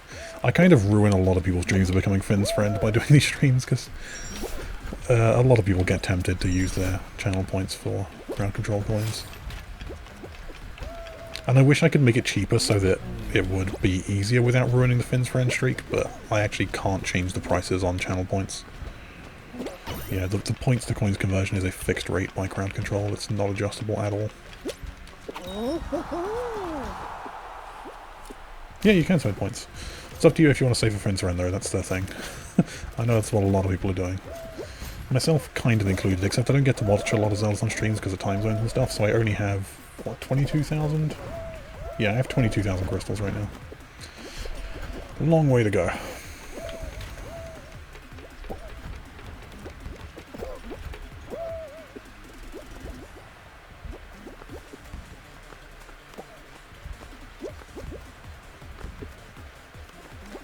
Yeah, the price is rough. 35k is not bad, yeah. I'm sure I'll go pretty quick once side quests here. Listen to Zelda in the car before. That's reasonable, as long as you're not too distracted by it. Safety first, of course, but, yeah.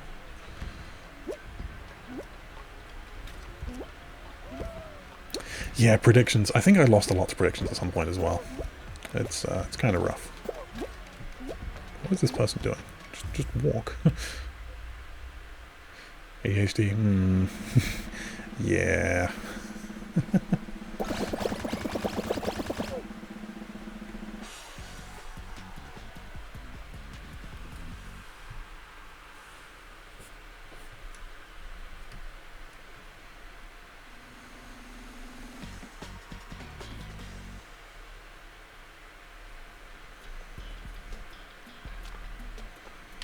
So is everyone looking forward to side quest? Any particular segments you're looking forward to? If you've seen the schedule reveal, I know there's a lot of good stuff on there. I was saying earlier, I'm taking part in 2 segments myself. I'm in the Fall Guy segment along with Lizardoo and Catherine and Duggernaut. All of them. That's fair. I'm also co-hosting Magic the Gathering along with Hipster, which is going to be great. There's so many I'm interested in watching as well. I'm trying to think off the top of my head if I can pick a favourite.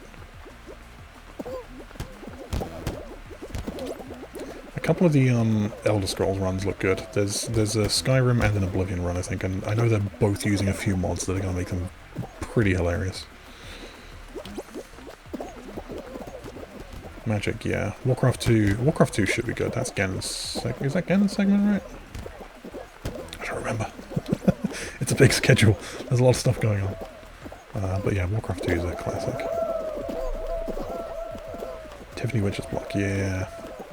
A lot of good guests this marathon as well, definitely.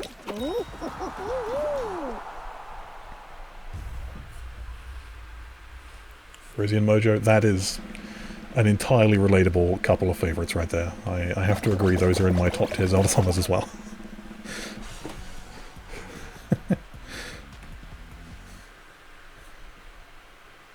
Oh, Taylor, yeah. Hit me up. The channel points redemption is great. It's kind of a rough conversion. I was just saying, like, I can't edit the conversion rate from channel points. It's a fixed thing, but it's handy.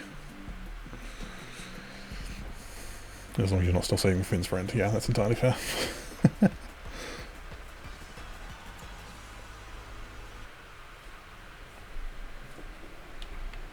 But hey, I'm here to be messed with. Hit me with the worst you got. I am here for it.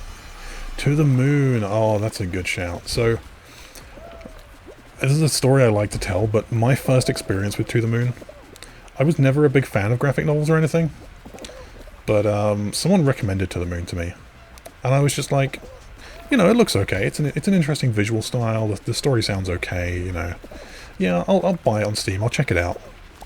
And then I sat down with To the Moon, and I just started playing, and I was expecting to just, like, you know, try it out, see if it was any good, whatever.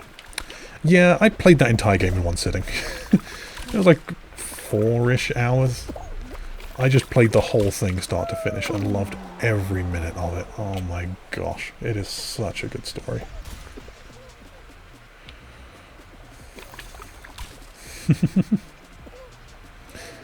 Yeah, I'm really excited for To the Moon because I know Starlet loves that game as well. I'm sure she's going to do a fantastic job with it.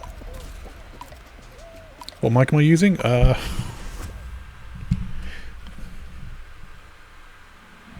is a Samsung C01U Pro, apparently.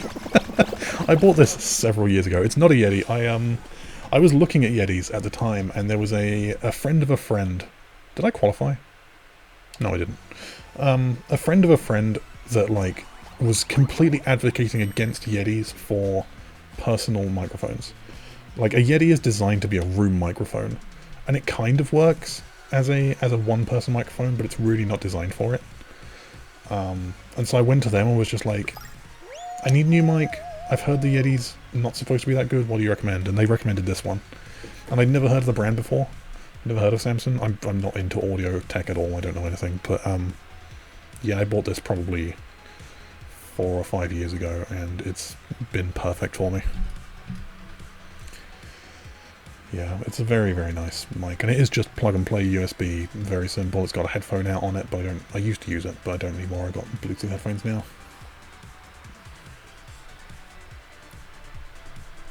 Oh yeah, the lesser known can be just as good, and it's one of those, audio is definitely one of the realms in which I trust people who know more than me, because I really don't know anything.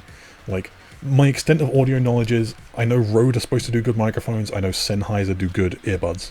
That's it. I know nothing else. But I've been buying Sennheiser earbuds now for probably about 10 years. And that was just from a friend of mine who was like a proper like an event audio tech who did like whole event setups and setting up like concerts and stuff. And he swore by Sennheiser for all of his earbuds. And I was just like, sure, I'll buy a set, try them out, and love them. They're expensive, but they're good quality, and so I've always stuck with Sennheiser. Yeah, that's fair, Dylan. A lot of stuff like that, it's just like, unless you need to know it, you don't put the time into research. I used to put a lot of time into like knowing all about computer parts and knowing like who the best was for every component of a computer, and I haven't kept up with that in years either. So my knowledge is woefully out of date. I have like a few brands I trust, but I'm sure that they're not the best anymore. Nope. Okay. Fell off. That wasn't even a crowd control, that was just me.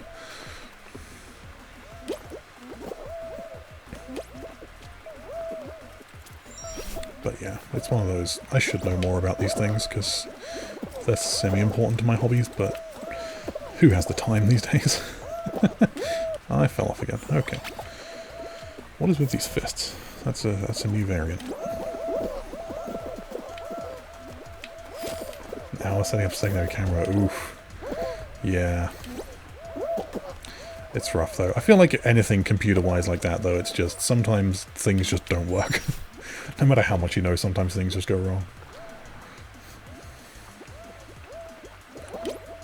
My audio setup on my computer has been very iffy lately.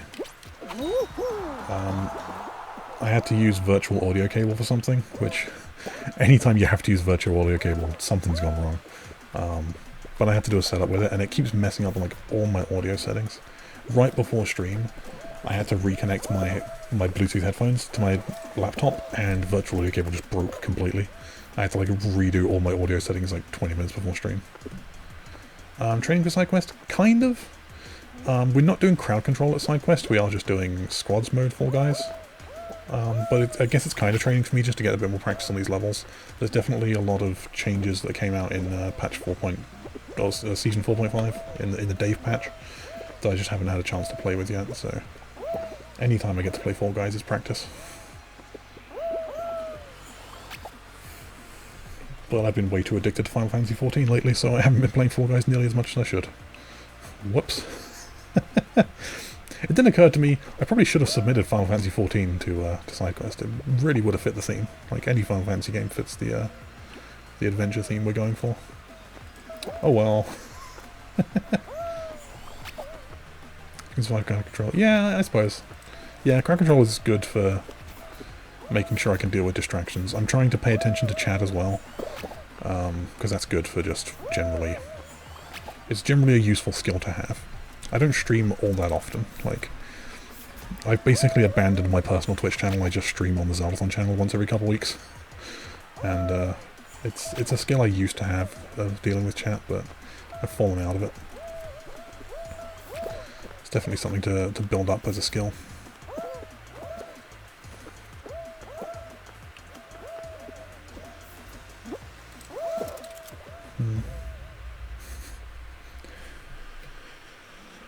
And it'll be easier at SideQuest because I'll have 3 other people here to talk to.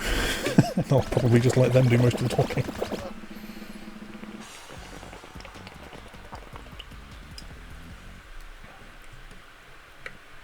It is good being part of a crew. I'm generally quite a quiet person, especially in groups. I'm really pushing myself at this specific moment in stream to be talking a lot. No, it's something I need to get used to. Again, it's something I used to do quite well when I streamed regularly, but it's been a long time since I streamed regularly. I just have too many other hobbies and don't have the time for it. But yeah, keeping banter going during a stream is a definite skill that, like, some people are very good at and some people are not, and I'm trying. I think I'm doing okay. Oh, I appreciate you talking. Yeah, having someone in chat to bounce off of is everything to me. If I'm left to my own devices, I will just sit here and play the game. Oh, these fans are so weird. That's such a strange variation. Okay. And yeah, it helps to have a game that I can comment about as well. When something happens in a game that I can talk about, that definitely helps. But you can't rely on it. You've got to be able to film it there on your own, and that's the part I'm still getting good at. Why am I jumping all these buttons? I don't need to. Go that way. Yeah.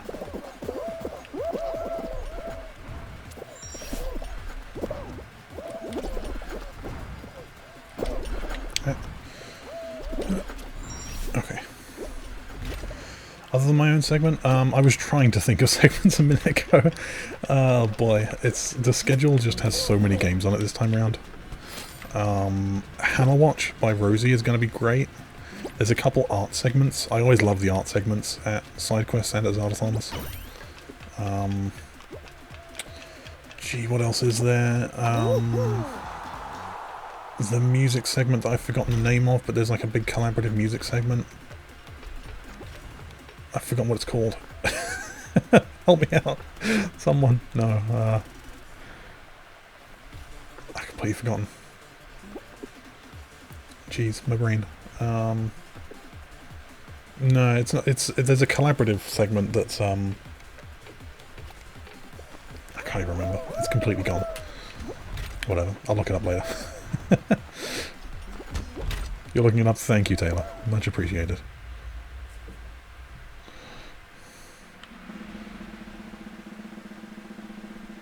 It's like the something challenge. I can't. My brain is just dead. I know Hammer Watch by Rosie is definitely one that I'm really looking forward to, just because Hammer Watch has been on my list of like games that I want to play one day, and I've just never got around to it. And so I'm interested to watch someone else play it. My first video game, boy. So we had an NES when I was very, very, very young, and I barely remember it at all. So I'm sure it was like either Mario or Zelda or something on the original NES. I remember that at some point we traded with our neighbours, and they had a Super Nintendo. And they were like moving away, and like right before they moved we swapped consoles, so they took our NES and we got their Super Nintendo. So really most of my early gaming memories are on the Super Nintendo. I know we had an NES, I just don't remember it at all. Like very, very vague memories. Yeah, I don't know how we pulled that trade off. This was the 90s, man. Early 90s. I must have been like 6 or something. Yeah, I can't remember. Yeah, whatever. But yeah, really my earliest game memories are all Super Nintendo, so it's like Mario All-Stars. Mario 3 in Mario All-Stars especially. Mario 3 gives me so much nostalgia. Link to the Past, but I can't play Link to the Past anymore. I'm so bad at it. I tried to play Link to the Past a couple of years ago and like just failed miserably. I'm trying to think what other... Yoshi's Island is a fantastic game as well. I just love Super Nintendo in general. Super Bomberman. Yeah, that's a good one. Yeah, that's all my nostalgia is Super Nintendo. My friend who used to live a couple of streets away when I was in primary school had a Sega Mega Drive, so we would go to each other's houses a lot to play the different games. So I played a lot of Sonic at his house, and Comic Zone, Comix Zone is kind of an obscure Super Mega Drive game. The Mega Drive is the Genesis for the Americans, by the way. But Comix Zone is a brilliant game that I just have so many memories of. So what's your favourite Zelda game and least favourite one? Ooh, there's a question.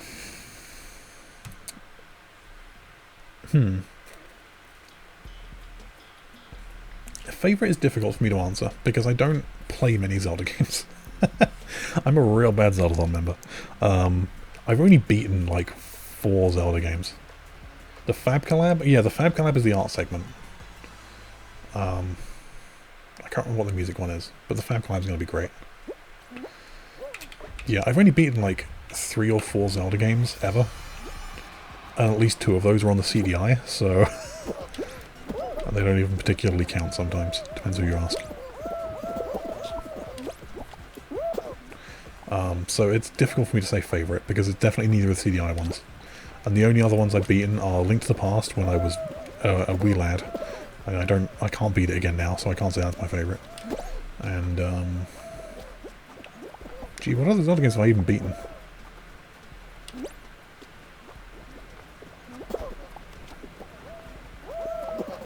Can't name any off the top of my head. Well, Ocarina of Time, obviously, Ocarina of Time. There we go.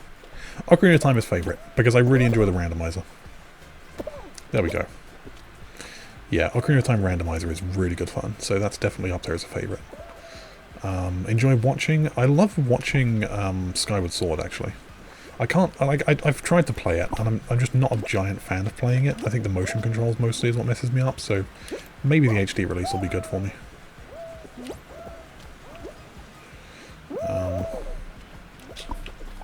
But I've always enjoyed Skyward Sword. It's got a good story, it's got some unique gameplay elements to it.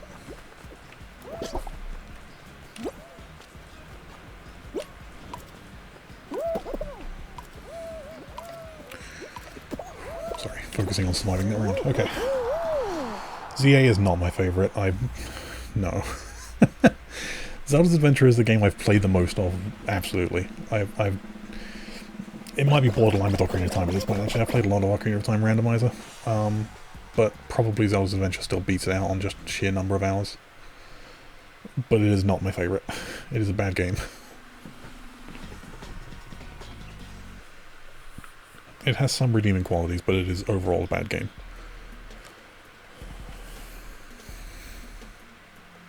Faces of Evil, that's a good game. But nowhere near favourite, but it's a good game.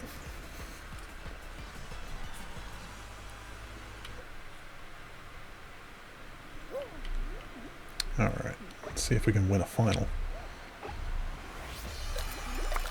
If anyone's saving up their coins and wants to really mess with me, this would be the time to be mean.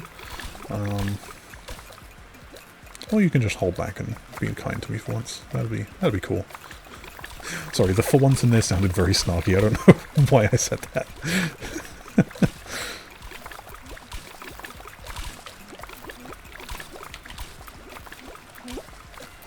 I didn't crack.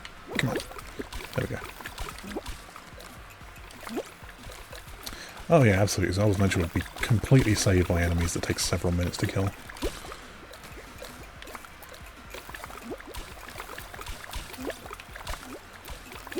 Very loaded question for you. Yeah, I will refrain from answering for that for some personal reasons, but I have an answer. I definitely have an answer. I will refrain from saying it.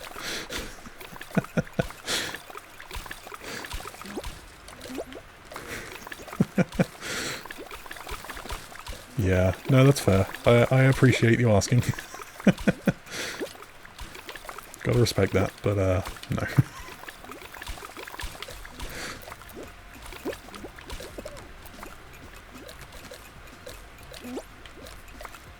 There's a lot of things I'm looking forward to once we get back to being in person. And it's very much my hope that we do get to be in person this winter. Because honestly, I just really miss everyone so much. It's been, what, like a year and a half now? By the time we actually get back together, it'll be basically 2 years since we last saw each other. And that's a long time to not see your friends. And like, yeah, we're still hanging out and we play games and stuff together sometimes, and we get to do streams like this. But it's not the same. I'm sure everyone going through lockdowns and such knows that. It's just not the same to be hanging out online.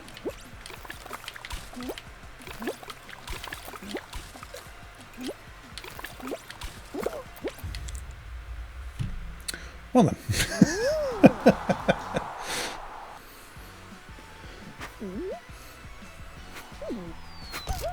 Feels good to get one win in at least.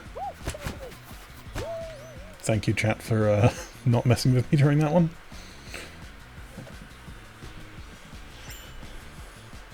Ooh, Steenus. Yeah, that's rough. Yeah. It's tough.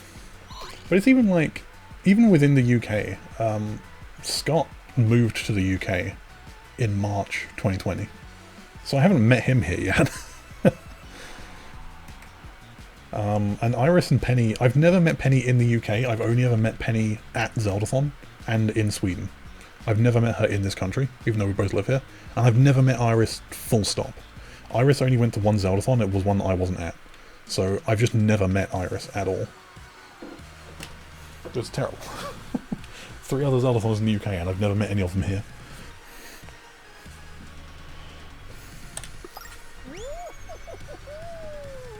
How are we doing on time? Coming up in 2 hours? Yeah, we can play for a while longer. Yeah, Forces was... Time is very wibbly-wobbly. Time is just like... This last year and a half has both felt like a decade and a month at the same time. It's just the weirdest thing. Favourite part of being part of Zeldathon? Oof. That's a difficult question. There's a lot of parts of it I really enjoy. I think I'd struggle to pick one thing.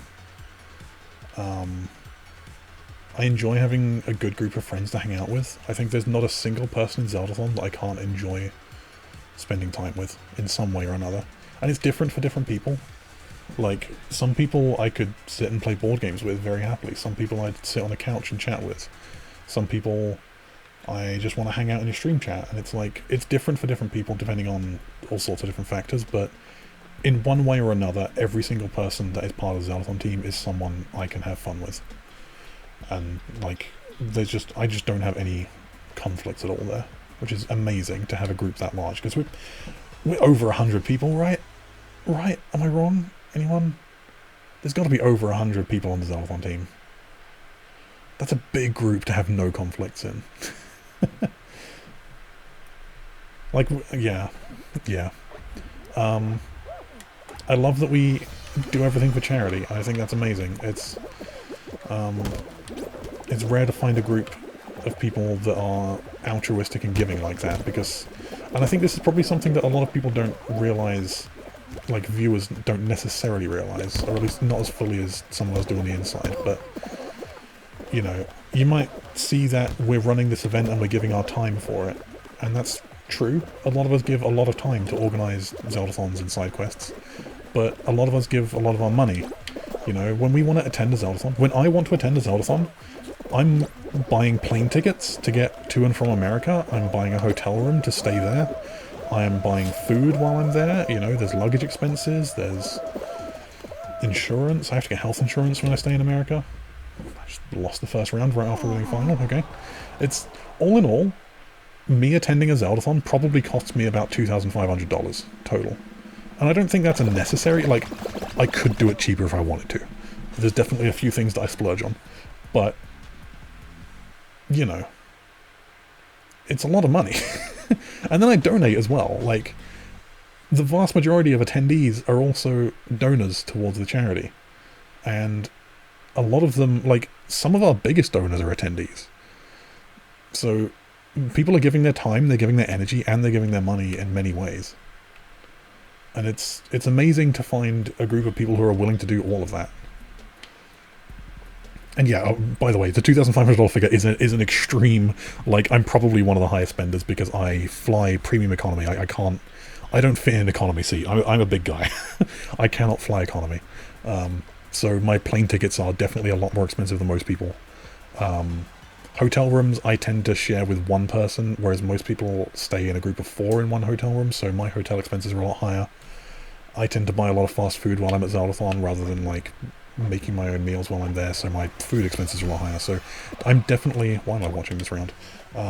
Definitely my expenses are on the high end of what people pay to attend a Zeldathon, but I'm just saying, you know, everyone pays something. And everyone puts time in. Yeah, throughout the whole year. That's the other thing. Yeah, we're not just putting time in at the event, you know. It's a week out of the year, and that week is a lot of work, but it's the months and months leading up to that. We have weekly meetings every Sunday for all of the staff, and that's, you know, probably 40, 50 people show up every Sunday to a meeting to talk about Zeldathon, to figure out what's going on, to plan the next event. And then there's individual team meetings within that, because we have teams of people that work on the YouTube videos, that work on organising the stream schedule, that work on, you know, development of the donation system and the website, and the chat bot, Zeldathon bot in chat, is completely made in-house by us. Our donation system is completely made in-house by us. Our website is, well, our website used to be made in-house by us. Currently it's a card website, but don't worry about that. It'll be updated at some point soon. Our website will be made in-house by us soon. It's a lot of work that goes into all those things. And currently I'm running accountancy. I've worked on a lot of teams throughout Zeldathon, you know. In the very early days, when I was part of the community, back when it was Fun for Freedom, I was in the entertainment team, I was helping on the Minecraft server. Geez, what else was I doing in Fun for Freedom? I did all sorts of things there. In Zeldathon, I've been on the archiving team. I used to do all the archives on the YouTube channel, like the past marathon archives. You know, I've been on all these different teams and done all sorts of different things. I was on wellness team for a little while, and now I am the accountancy team right now. It's just me. It's me and the directors that do all the accounting with Zeldathon. And, you know, Zeldathon has its own expenses. We got to pay for servers to run our website, our donation system. We got to pay for storage for all of our equipment and props and stuff that we use when we're in person. All that's just sat in storage right now. There's all sorts of expenses that we have as a marathon, so I take care of a lot of that at the moment. And there's people doing all kinds of jobs that I'm sure I'm just forgetting right now, but it's a huge and varied team. Yeah, Zeldathon's down. Yeah, I know. Zeldathon's being updated, and hopefully that big update makes it into the marathon, because I'm sure that'll be very helpful for a lot of us. But even in its current state, Zeldathon bot is amazing. To be a homemade bot, not running any kind of, you know, standard bot program that a lot of people use for their Twitch chats. It's a feat of engineering that we have someone on the team who can do that. You know, that we have someone on the team who can make the whole donation system is crazy. There's a lot of work goes into everything we do, and it's nuts. And anyway, how did I get onto that whole tangent? I appreciate the people. That was it. Yes. It's good to have people who care so much and who give so much of themselves for a charitable cause. And it's also just fun, like, I'm going back to the topic of things I enjoy about Zeldathon, so... It's fun just spending a week in a hotel with friends and playing video games, you know? And I've said it before, and I think I still stand by this. My opinion might be slowly changing, but I have said before that if we didn't stream this, if we didn't raise for charity, if this was just 70 people going to a hotel and playing video games for a week, I'd still be there. I'd still be well up for that, because these are really good people, and it's really fun just to hang out with them. And, like, I'm not saying we should get rid of the live stream. Boy, I was paying no attention that round. I'm not saying we should stop doing the live stream or the charity. I just think that's not necessarily why I do it. It's great, and it's amazing, and I'm very happy to contribute to it, and I enjoy everything I do to contribute to it, with all the accounting and the video archiving and stuff I've done before, but I'm just saying, if that stopped, and if we just hung out as friends, I'd still do it.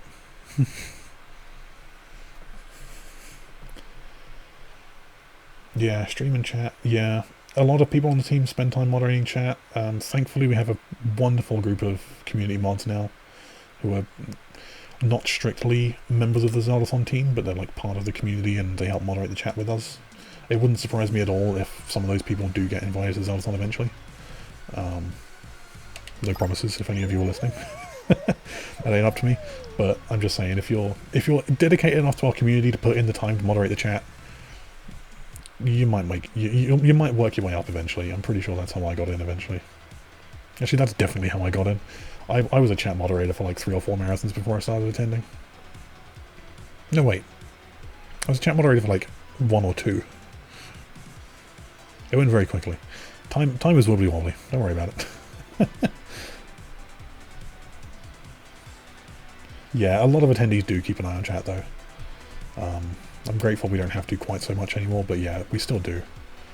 Because chat can get overwhelming when we're on the front page and there's like a few thousand people piling in. Time doesn't exist anymore, I agree. My throat is getting very sore from talking so much. This is why I don't stream.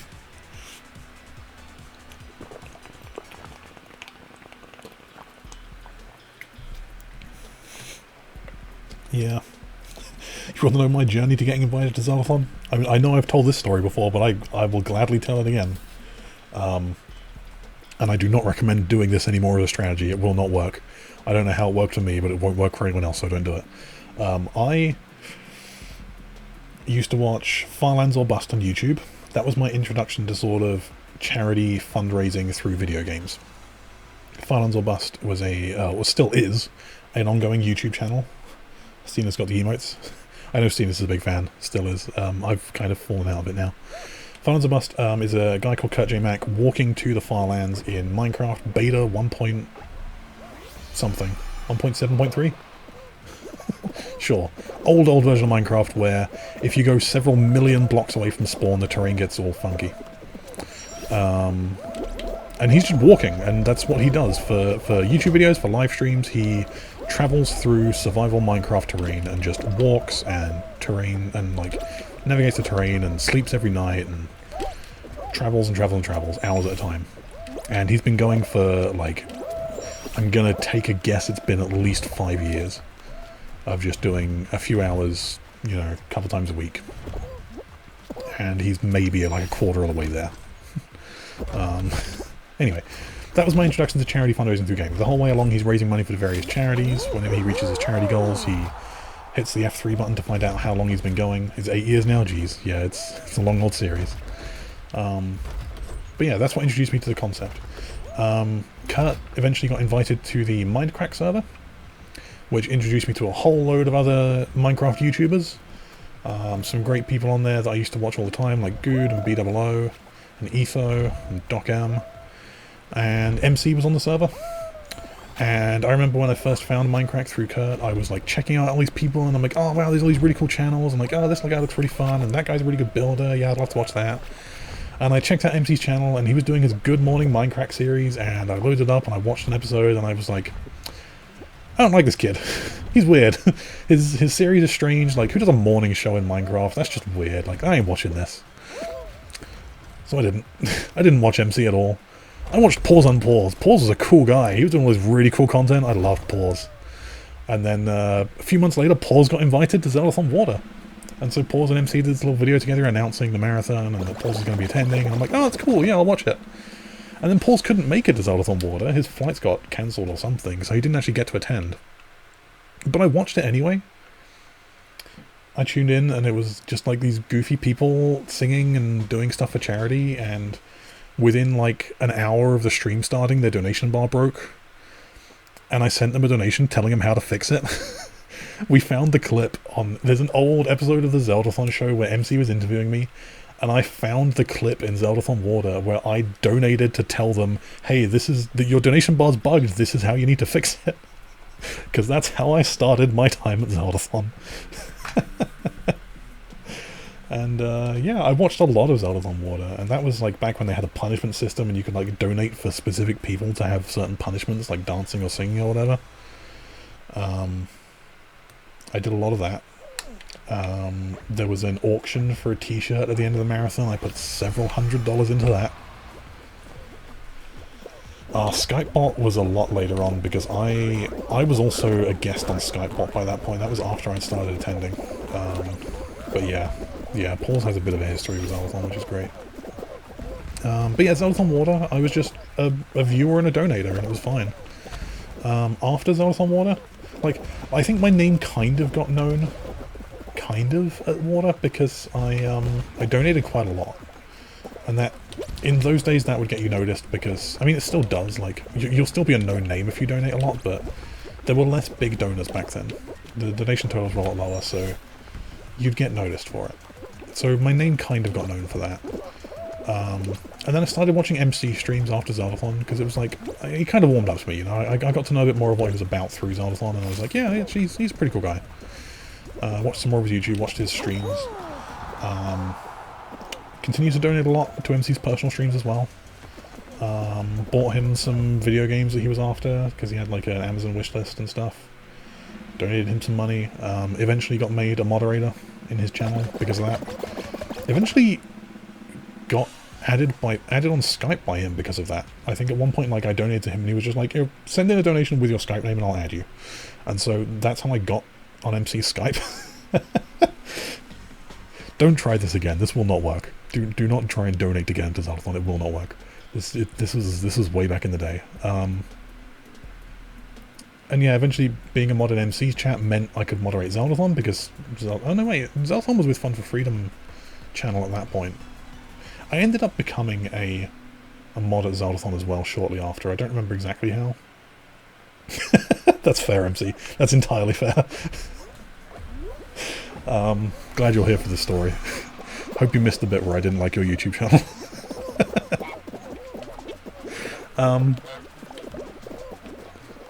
But no, it just kind of went from there, you know. I moderated Zeldathon chat for a while, and once you're a mod in chat, people do know your name, and like you can interact with people a lot easier.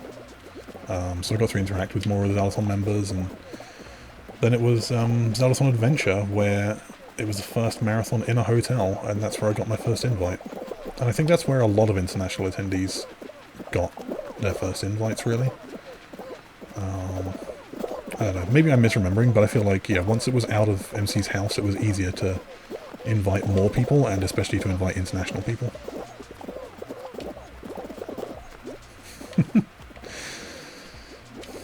Paint splash. Ah, I'd lost my buns. Okay, I barely lived. Good use of a paint splash, Alia. There's a little bug in this crowd control program where sometimes if you send an overlay, it just stops my controller from working unless I alt-tab back into the game. It's very unfortunate. That was very unfortunate timing for it.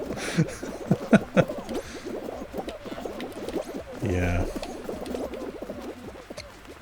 Ah, sending invites. Yeah, Liz, I used to look forward to those DMs. That was always a good time to know that, like, oh yeah, Zelda's invite's coming out, and like waiting for the DM to say that you're actually officially invited.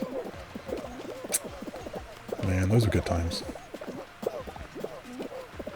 Unfortunate that a few times I had to say no to it, but it happens. Okay, we're alive. But yeah, I started attending at Zeldathon Adventure. I've attended every summer marathon since I was invited, and I've attended, like, I think 3 winters. I've definitely missed a lot of winters, just because it's expensive. Yeah, it's expensive for me to fly out there, and like I couldn't do it twice a year. I can now, thankfully. I've been promoted at my job. That was in January 2020. Was it January 2020 that I got promoted? Yeah, it was. Yeah. January 2020 was when I went like, oh man, yeah, I finally have enough money now. I can attend every Zeldathon. Yeah, it's been going great. Oh well.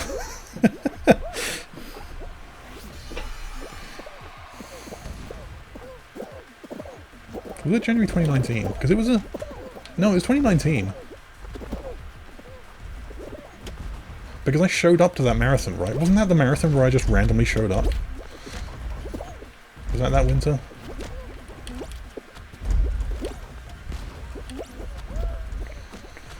Because that was like, I know my next paycheck's gonna be big, because I just got promoted, so I was like, hell yeah.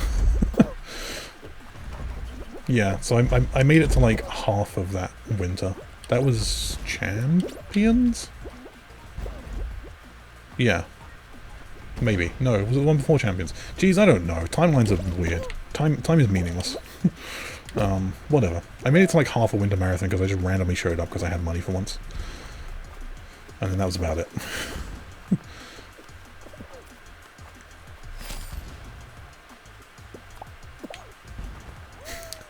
Yeah, I did kind of kill Liz by just showing up. That was great.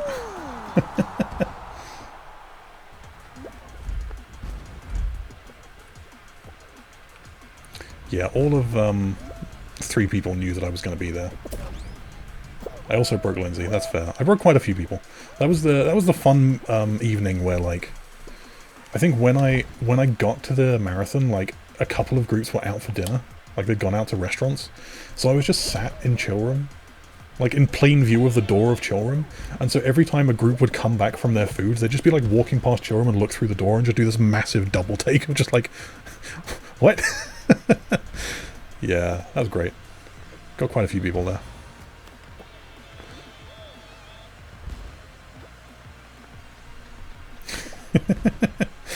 Oh, it was so much fun. I think I got an award based on that. I think I probably have that award somewhere. I think my award of that marathon was like the Wait What award. Oh, there are so many great stories, yeah. There's a lot of great memories from Zeldathon.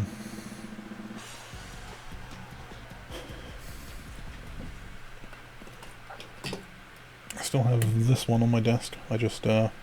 I've lost the top. I've lost the top of my Lego award. I don't know where oh no, wait, it's right there. Bless cleaning my desk a couple days ago. Get on there. It's backwards. There we go. Full award. So yeah, there's definitely quite a few missed marathons in here, but Adventure, Deluxe, Hope was a winter marathon. I can't read on that camera. Recovery, Wild, Champions, then Response was winter, right? No. Champions was winter, Forces was winter. Yours is bigger? That's fair. A lot of people's are bigger than mine.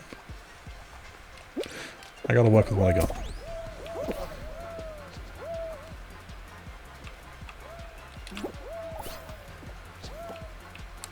I really don't like this variation with the fans. Very strange.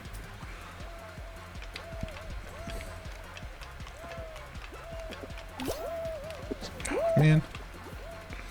Right when I got there.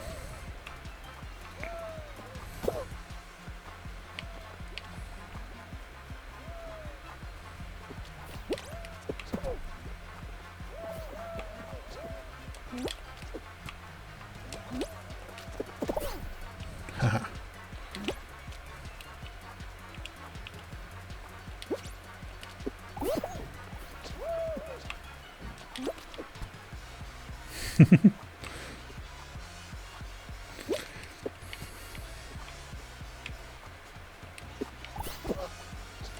And all my old paper awards are somewhere around here. I used to have them framed, and then a couple of the frames got broken. They were in like just clear glass frames, and a couple got smashed. And I never got around to replacing them, or hanging them up anywhere in the first place. That's probably why they got smashed. Yeah, the Wait What, that was Response. Right, yeah, that checks out. Wait, Response was winter? Okay, whatever. Wibbly wobbly.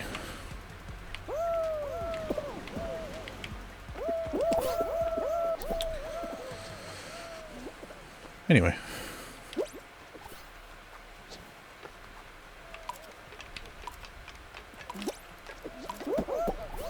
Yeah, we're dead. I don't like that variation though, it's just a weird one.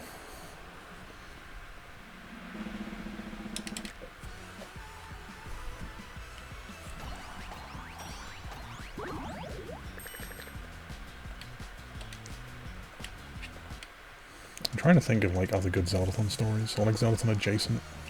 There's been a lot of good times. Hope always stands out in my memory for the antisocial corner. And boy, that requires a lot of explanation. But Yeah, it's always kind of a thing. So Zeldathon is always hosted in a hotel ballroom, and it's a big room. Like, the stream setup is kind of usually in the middle of the room, and it takes up a decent amount of space, but the edges of the room are always pretty empty. And not so much at recent marathons, because there's a lot more stuff going on, but there's always like some odd edges and corners where there's just empty space or a few tables and props and whatever. Hope had this one corner at the back end of the ballroom that was just like stacks of chairs, and there was nothing there at all. And me and Lindsay just sat down and started chatting. And I had a blanket because Hope was a winter marathon, and it was a real cold winter. Like, there was a bunch of snow that marathon. Not snowpocalypse snow, but there was quite a bit of snow. And that ballroom just wasn't well heated, I think. That was the old hotel. And yeah, me and Lindsay just kind of sat there and wrapped up in a blanket together and just chatted. And a couple other people kind of joined us eventually, but we just called it the antisocial corner because we were just way off in the corner, like, vaguely listening to the stream, but the stream's like 30 feet away or something across the room. Like, not quite 30, probably like 20 or so feet. MC sleeping on the floor. That happened a lot that marathon too, yeah. Hope had a lot of sleeping on the floor. But yeah, Antisocial Corner is a big memory of mine. And me and Lindsay have always said we want to, like, do it again and just recreate the Antisocial Corner because it was so much fun just to sit and chat and, you know, still be in the room and still have the ambience of the stream going on, but just to not be directly taking part in it for a while. Just to be chilling out and having some good times with a friend. Yeah, Mars has some cold winters. It's a little rough. Sponsored by Lovesack. Can we get, what's it called? Snooties? Or whatever they are. The blankets with sleeves and hoods? I don't know if Lovesack's the same kind of thing. There's a lot of brands that do that kind of thing. Snuggies, that's what I'm thinking of, yeah. I'd take a Snuggie sponsorship. Just turn up the AC and have everyone sat in Snuggies on the couch, that'd be great.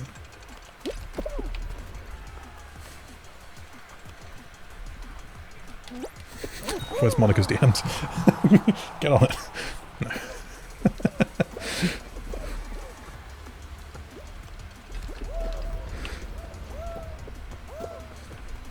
What's a love sack then? I'm googling it now.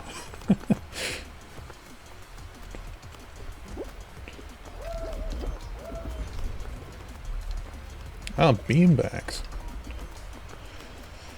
Oh, okay, those look pretty good.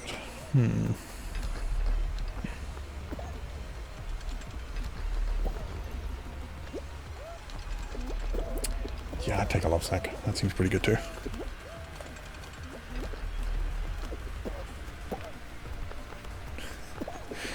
Yeah. Do we have room in the budget for a love sack? I mean, maybe. I don't know. MC's here. Dang it.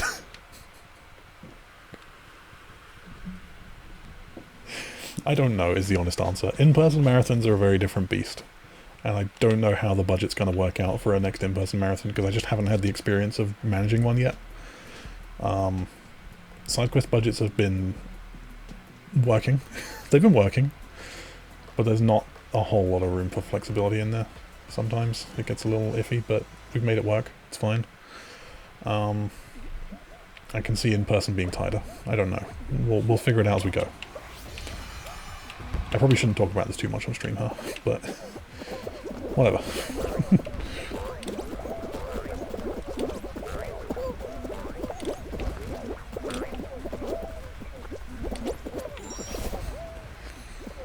I don't know. I have a lot of grand ideas once we get back to in-person for how I want to budget things. But whether that will leave room for a love sack is yet to be seen.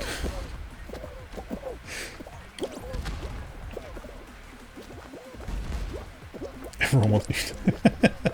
Yeah. It's the tech arguments that I'm not looking forward to, because I'm sure once we get back in person I'm gonna have a lot of people, not least of which Jiggy, but also the majority of broadcast and dev teams, telling me that we need new tech, we need new cameras, we need lighting jigs, we need, yeah, everything. I'm with you, MC, because that means spending less money. Yeah, again, from my brief bit of Googling, yeah, it's a beanbag the size of a couch that's covered in, like, not quite fur, but, like, fleecy, like, soft fleece. It looks pretty good. I would sleep. 10 out of 10.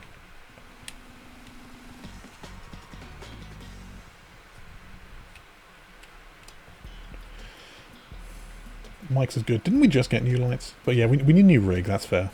The old rig is a little shaky, from what I remember. We have so much gaff tape, though. That's the one thing I'm not concerned about, because we have a monthly gaff tape subscription to Liz's house. That just gets sent to Liz's house every month.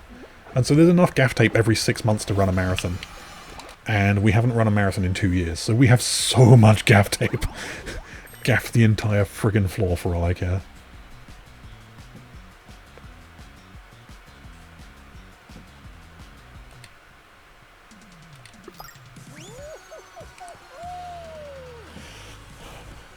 Oh boy.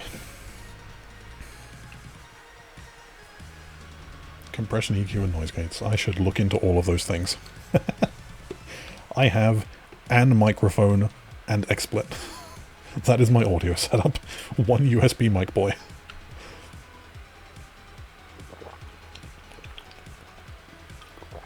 I also don't stream often enough to care though, so whatever.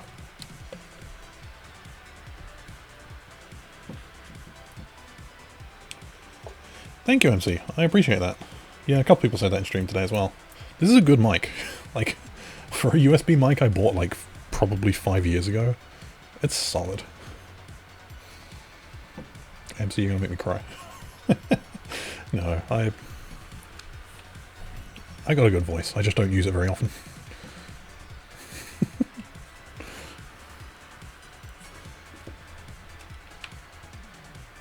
I appreciate that, Devlin. I'm doing my best. Reminder to all Zealothon friends, couch is open. Feel free to join me. I would love some company. Boy, my energy's waning. 2 hours is kind of my energy limit for streams.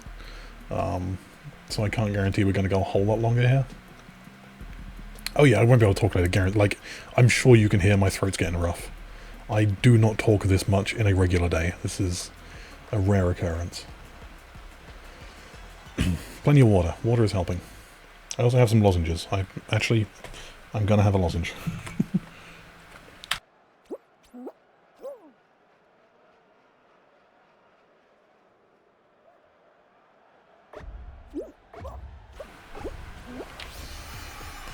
Okay. Oh boy, there goes the camera. How do you do this with a rotating camera? Somehow like this, I guess. Okay, okay. How on earth am I alive? What is this variant? It's a go across the middle variant, that's what it is.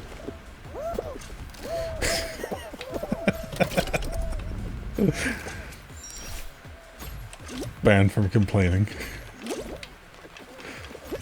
But Canon, the complaints are entertaining, I think. Maybe.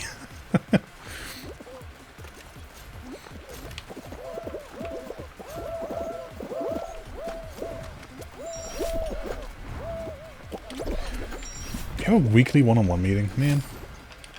We're supposed to have like monthly one-on-ones with with managers, but my manager's really terrible at showing up to them. Like, he will pretty consistently just email me like an hour beforehand saying, hey, I'm really busy today, can we reschedule? And I'm like, yeah, sure, whatever. Put it in my diary, and then he just doesn't. And then next month the same thing happens. And so I think in the 2.5 years I've been in this particular job, or 3.5? 3.5, I think. No, 2.5. I don't remember. It's either 2.5 or 3.5. I think I've had like one-on-one meetings with my manager like maybe 7 or 8 times. That's a lot of coin redemptions. Oh boy. Yeah, I don't know. I don't mind it. Like, he's a good manager. He genuinely is. Like, he's very good with communicating about any projects and stuff that are coming up. Like, it's just the one-to-ones we're supposed to have every month that just don't ever happen. But it's fine. Like, I get on with my work and everything works out, so whatever. Yeah, it's an optional setting to do crystals for crowd control, and I can't change the rate. It's a fixed conversion rate, but it's a really nice setting to have. Yeah. I like having it there. It means we don't generate any revenue. Little shame. But it means more options for the chat, so that's a very good trade-off. Sorry, the accountant in me is complaining about revenue. I apologize.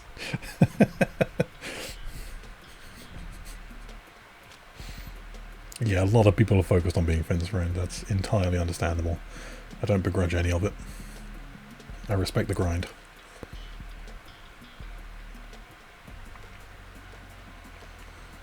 I'm also not earning coins crystals right now,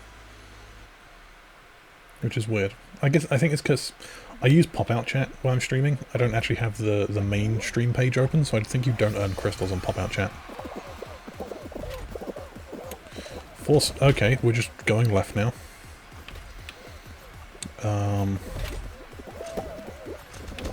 Okay. Yep, couldn't survive that one. Thanks for that.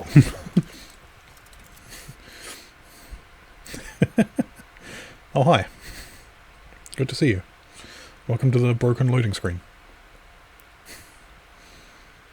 A ghost? We have a ghost in chat? Dang.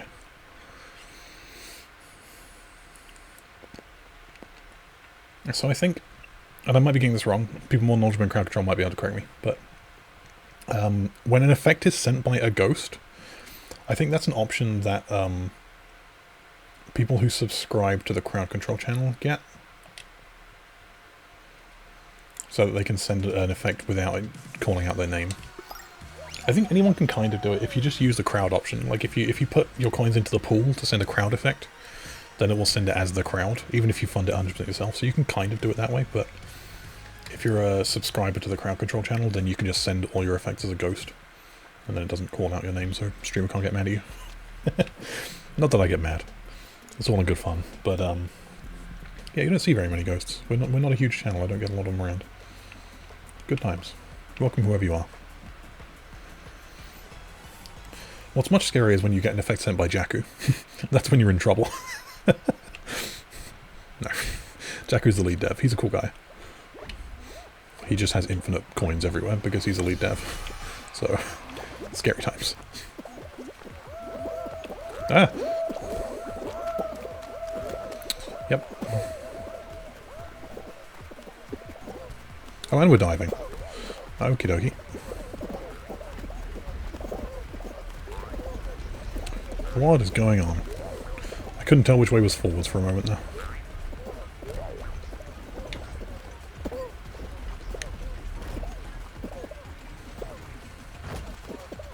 Did Jakku show up for my last stream? That would be impressive.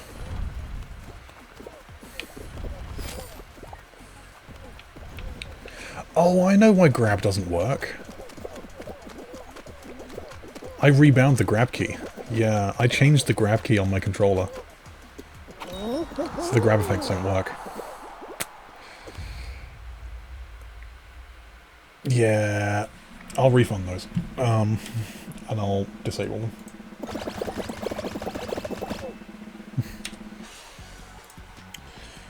Live editing, don't worry about it. Sorry about that.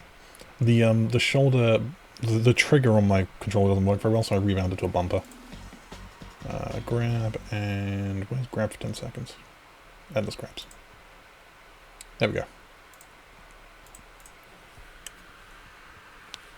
Well, I already refunded it, so nah. The camera spin definitely does get pretty dizzying. But it's one of my most, I don't know, I think that's probably my favourite effect. I think that's a lot easier for me to deal with, but it's a lot more fun to deal with than a lot of the other ones. Nothing else costs 10 coins. Well, use a few channel points.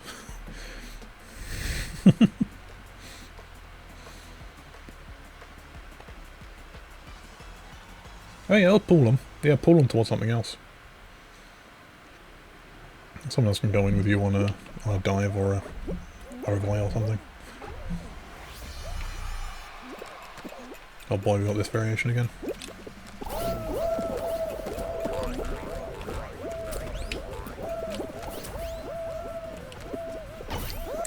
Okay.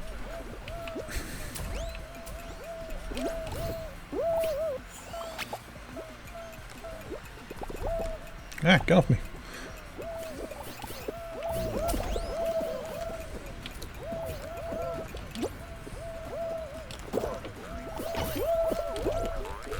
Ah, ah, okay.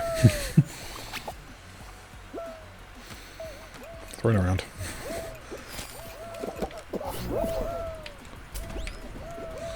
Come on, any silver will do. Yep, there we go.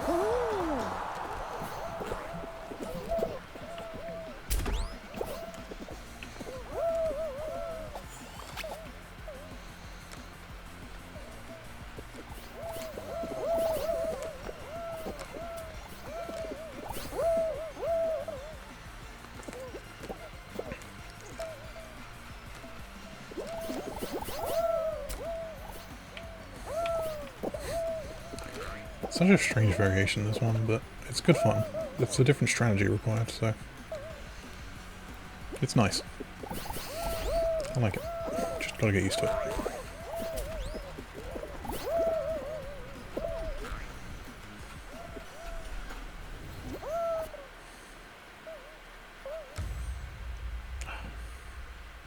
Oh, we made it.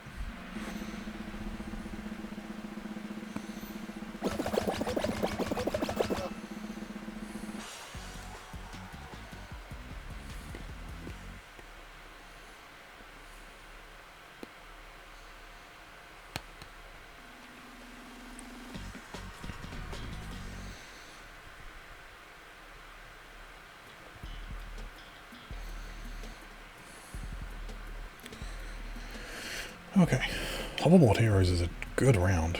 I like this one. A lot of people don't like it. It's very different. There's not really any other stages like this, but I really enjoy it.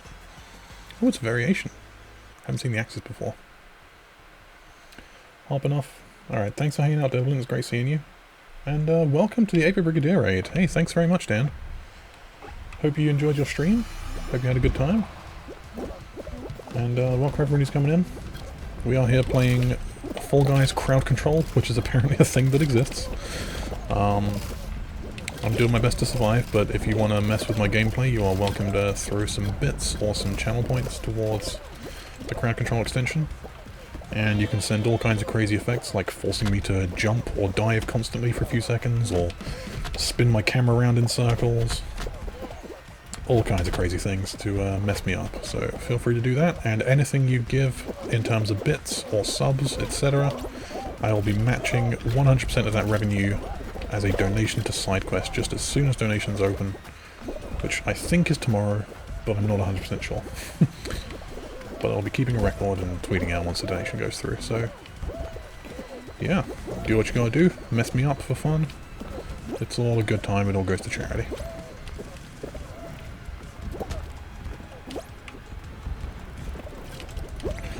Okay. We're surviving. This is going pretty well.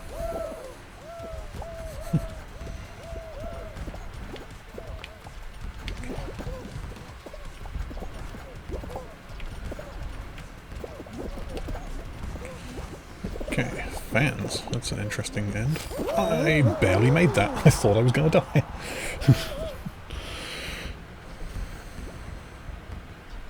I think they're supposed to jump with the fans to get, to get blown higher up like that. I didn't jump, I just kind of fell off the edge and somehow still made it to the goal. We take those, it's fine. Hey Doc, how you doing?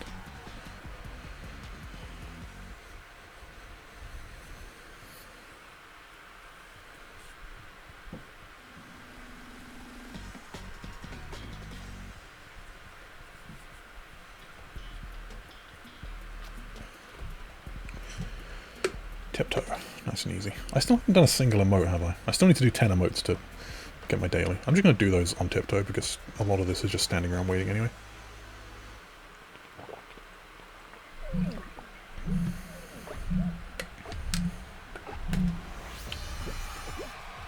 What we got? We got Big Wave. We got Penguin. We got... Ah, the drum remote. I forgot about that one.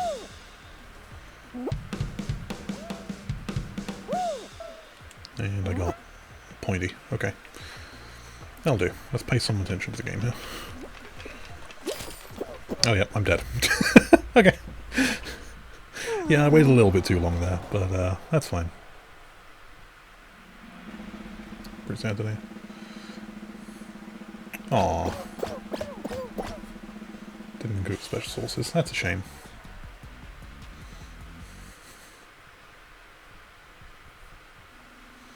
Yeah, it sucks.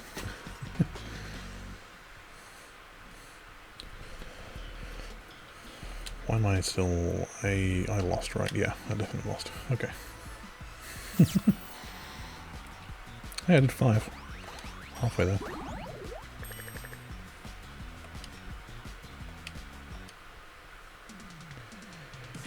Alright.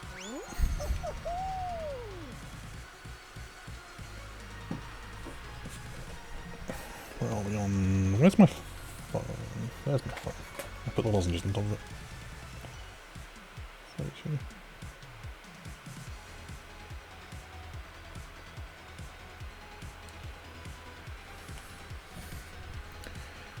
I reckon I got maybe another quarter of an hour in me, and then I'm going to have to head off, because, boy, my throat's starting to not work so well. It's been a fun time, though. It's been a real good stream. Crowd control for Fall Guys has been something I've really wanted to try for a long time, so I'm glad I got the chance to do it. And it's about as chaotic as I expected it to be. I probably could have lowered prices a little more, but maybe next time. I'm sure there'll be a next time eventually. There's always a next time. But it's been good fun. I really appreciate you all hanging out. If you've got any coins left, feel free to use them. Because depending how long this whole round goes, this might end up being the last one. So, do what you gotta do.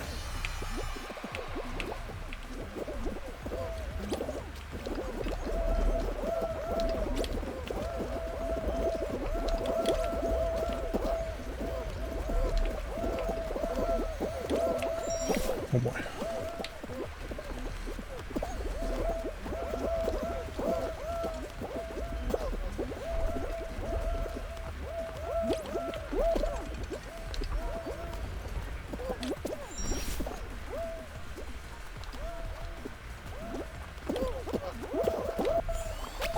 Yeah, I kind of saw that one coming, but that's fine.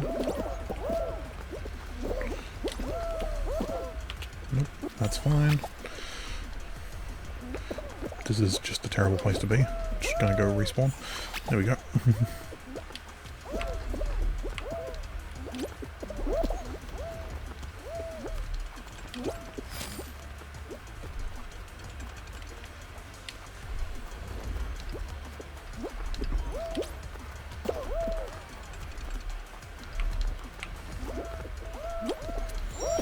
Okay. You eat us, huh? Sure. That just about worked. Okay. The Yeetus on this level can be pretty risky. Like, sometimes it just kills you. Most of the time it just kills you, but sometimes you get lucky like that. And, oh yeah, I gotta do 5 more emotes.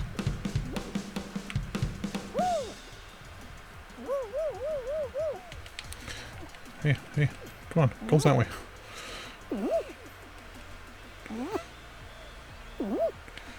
One more drum.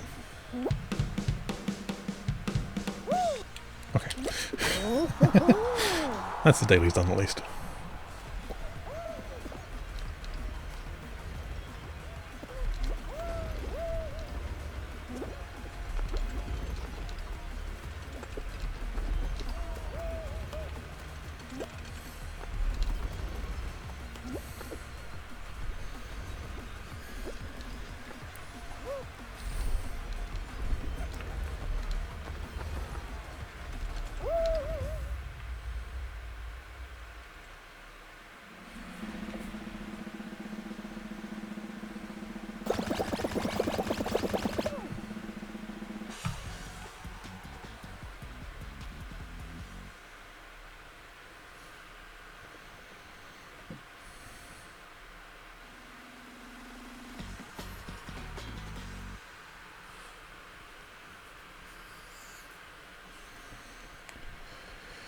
Okay.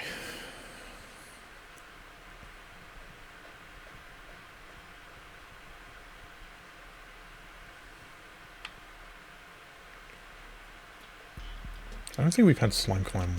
Oh no, we have had slime climb today. I just wasn't paying much attention to it. Because I really wanted to talk about the loading screen image for slime climb if it comes up.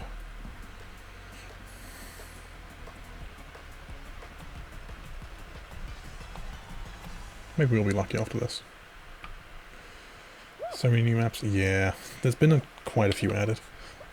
This was season 2.5, I think? Big fans? Yeah, this was 2.5. Season 2 was very medieval themed, and Season 3 was very snowy and icy. Season 4 is all futuristic and crazy. Yeah. Understandable. Some of the medieval levels were kind of rough. I do like Big Fans. It's a level that a lot of people... It just took a long time to learn, I think. Like, once you nail the patterns on this level, it's not too bad, but definitely starting it up for the first time, it's a very rough level. Once you know the patterns, though, you do stuff like that, and it's not so bad.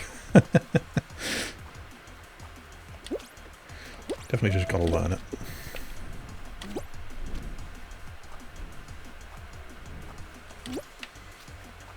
Hey, first place. Futuristic levels are great, yeah. The crazy, like, gravity physics are a lot of fun to play with. And they've added now in Season 4.5, they've done some of the variants on older levels that include those, so there's some interesting stuff out there. I'm always excited for new seasons, though. This is, like... I've been surprised so far that every new season has added something really unique and interesting to this game. Because it's the kind of game that I could have seen just dying very quickly. But they've done pretty well with keeping up with good content. I hope they manage to keep it going for a while. Because I'm still having fun with it. Especially with like squads mode that added a lot of new replayability.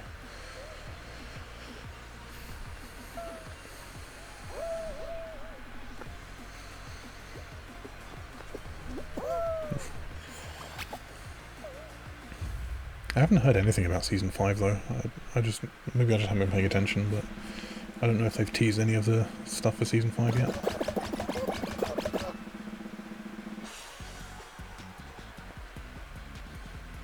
That said, the mid-season for Season 4 only came out like a few weeks ago, so might be jumping the gun a little.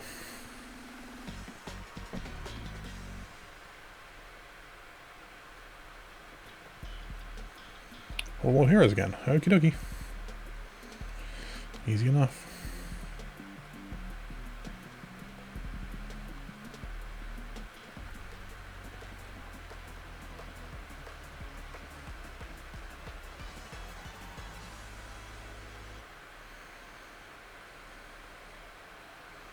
Fans at the end again as well.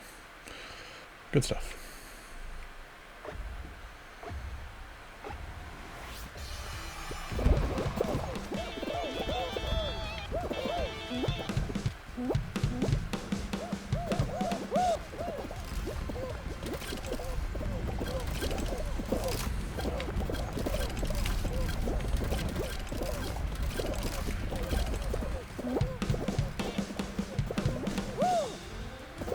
Section is basically just stand still and hope for the best. It usually works. Watch that one. Okay. There's no point in going super fast here, I'm just doing it for fun. But like, I'm gonna have to wait at the end for the hoverboard to catch up, so it doesn't make a whole lot of difference.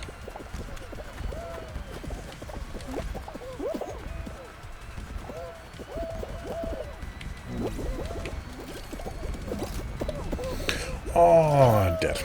Okay. Unfortunate. Bonked my head on the beam. What the? Oh, you're there. Okay.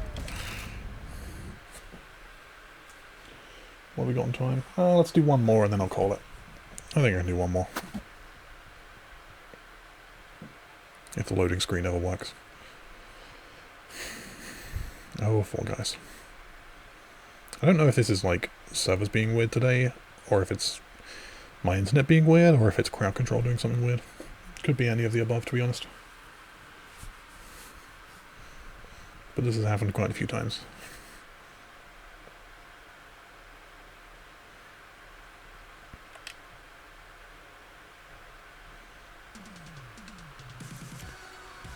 Oh, it didn't count my emotes because I didn't get rewards. Okay, well, we'll do a few more. It's fine. It's a known issue if you quit before. Oh, that's weird. Good to know. Thanks for the tip. Monostashes raising for St. Jude. Okay. I could keep it going for 20 minutes so we can get a raid done. That sounds like a good plan. Sure, we can do that. Worth it to support a good friend raising for charity. That's a good time.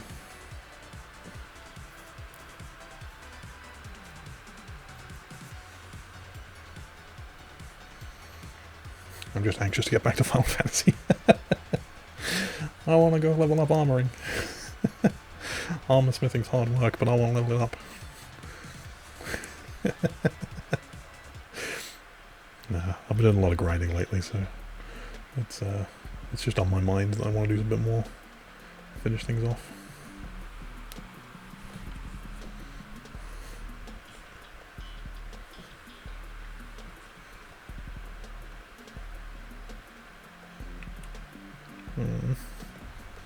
Hopefully soon, Alia. I'd love to have you with us.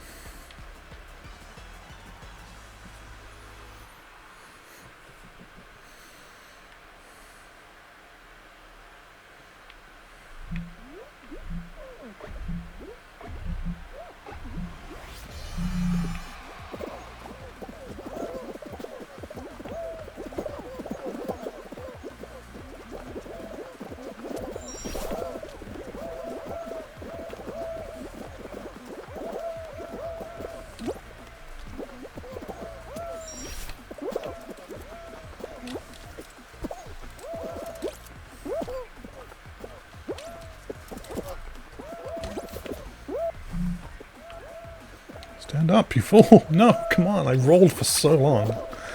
Couldn't stand up.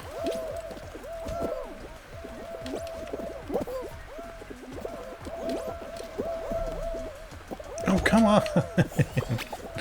Just keep rolling off the edges.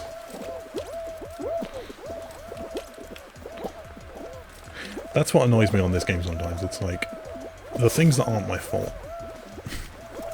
I think I had the exact opposite conversation at the start of the stream. I'm just gonna shut up. I'm pretty sure at the start of the stream I was like, I get annoyed when I get something wrong myself, but I'm not gonna worry about crowd control because that's out of my hands. And now I'm like, I get annoyed when things happen that aren't my fault. No. Whatever.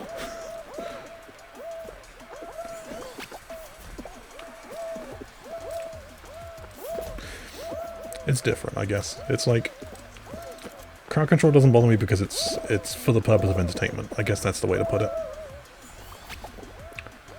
And my own mistakes don't bother me so much because, you know, there's a clear thing that I could have done better. And I can learn from that and that's fine. When the game bugs out and kills me, that's annoying. Because that's like, I did everything right, you just killed me anyway. Yeah. I think that's what I was trying to get at. I don't know. Whatever.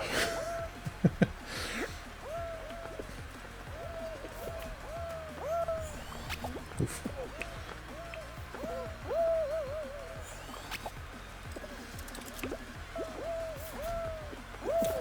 Yeah, I think I'm definitely having some connection issues on the game anyway.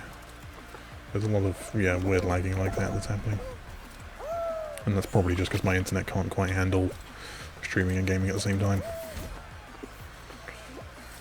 Oh well.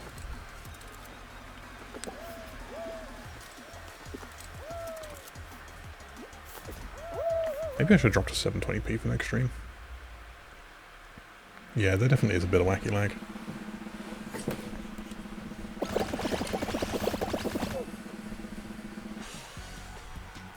But hey, 0 dropped frames, so I mean, that side of things is doing okay, it's just lagging out the game.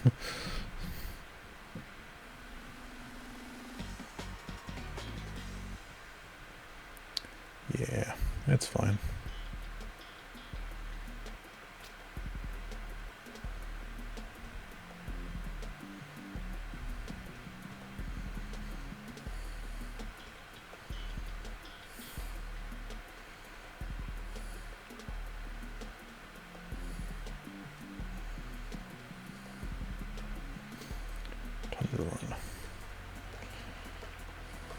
I like this level. I think this level needs more wacky variations. I know they've added a few, but like they're not wacky enough for me. The ending ones are good. Like the fan is a good ending variation, but the whole first 3/4 of the level always feels pretty samey.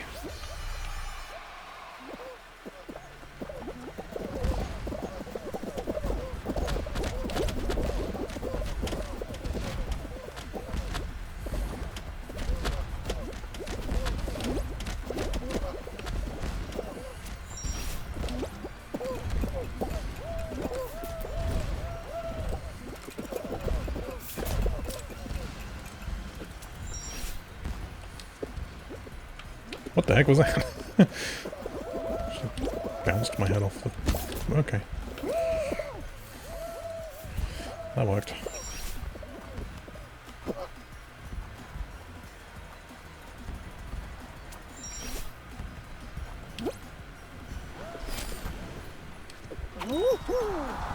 Good enough. Okay.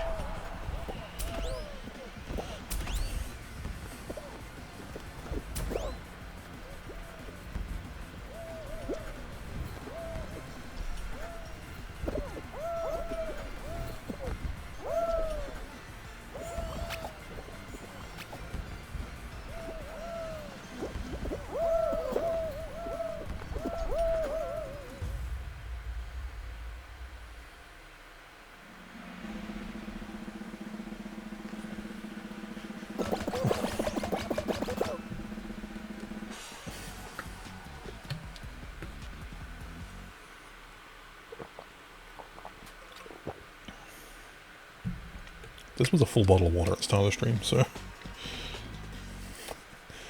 that's gone well.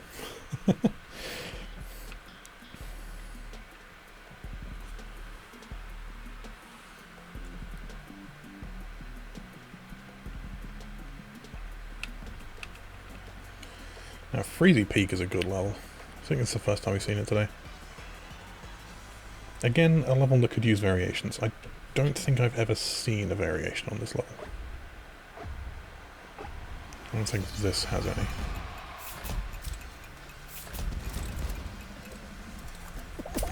Yeah. That's just me being bad.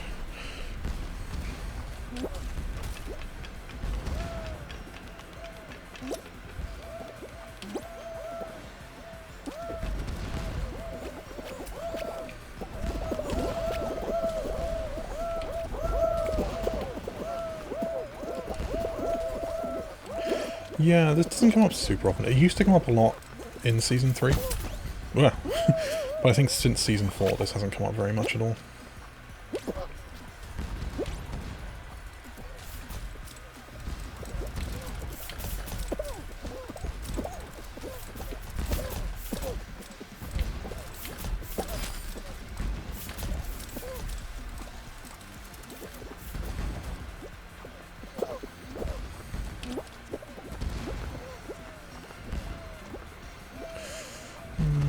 Could be time.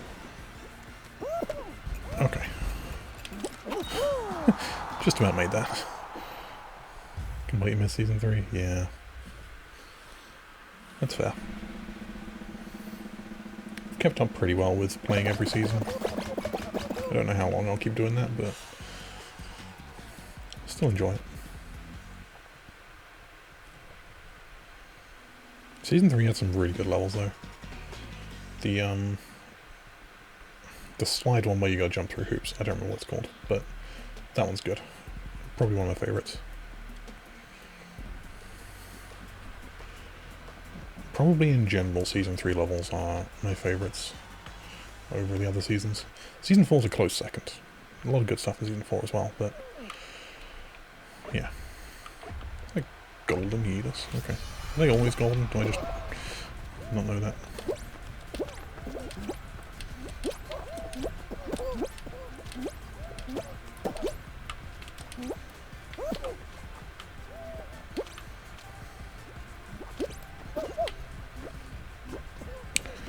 Just gonna... Oh! Okay, that happened. I was just quite happily standing on my wall, and then suddenly that happened.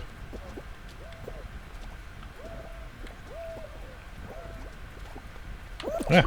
What? What? I just fell on that guy's head. That ain't fair.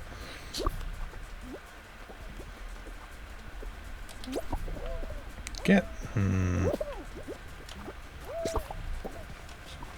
Turning on names in that little tunnel is such a good tip. There's always people running around in there. And you just turn names on for a second, you can see them all coming. It's great. No!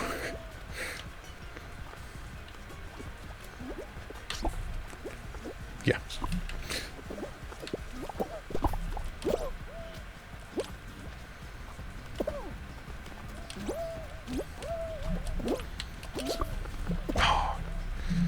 Oh god.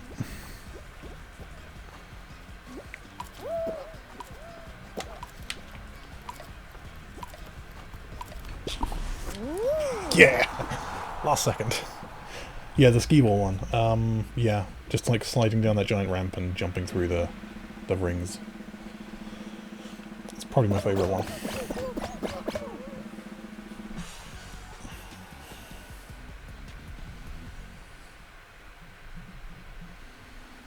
Okay. See if we can end this stream on a high note. No promises, but let's see what we can do.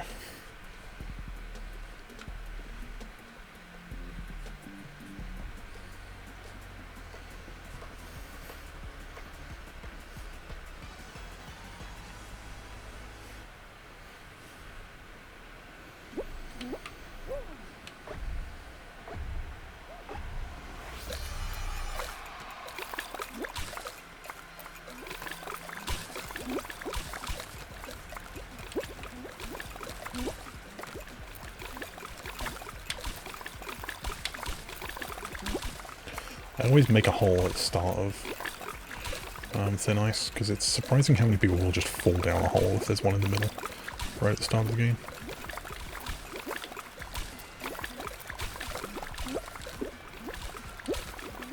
Try to throw me in my own hole.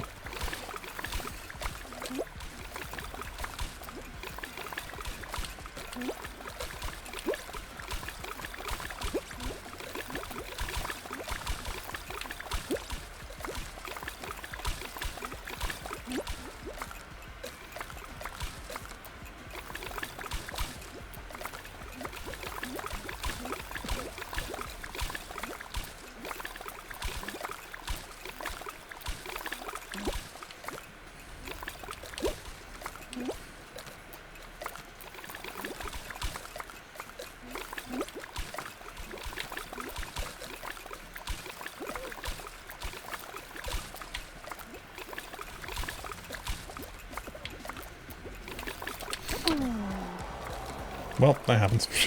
It's fine. Oh, I quit in the middle of the round again, didn't I? Okay.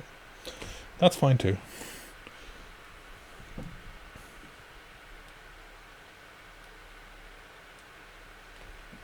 We might need to do just one more. I'm not sure what time exactly. Probably on the hour. I'm on a session starting, right? We can do one more round.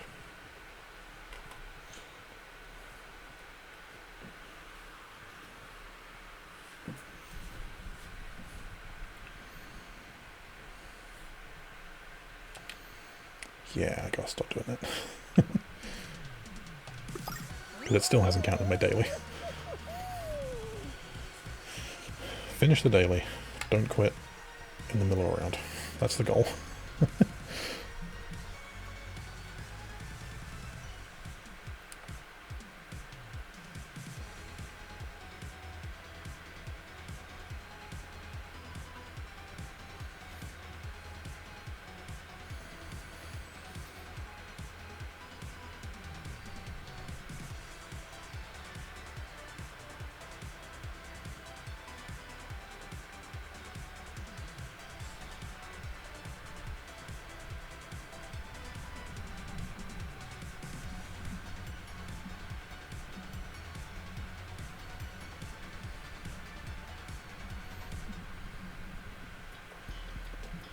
Skyline Stumble.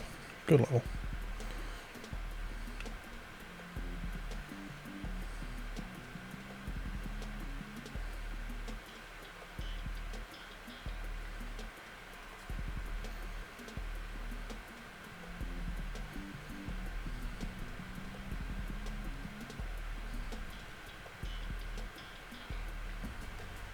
Long loading screen.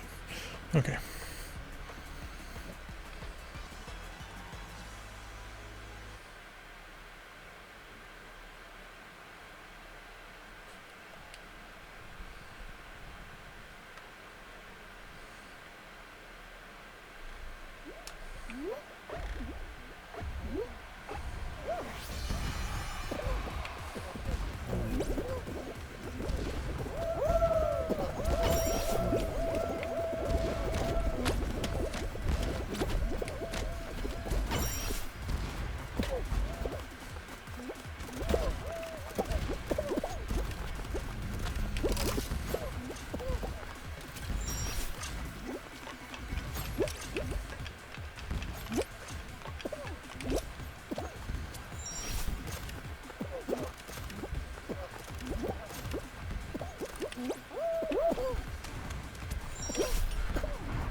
Nice and easy. Okay.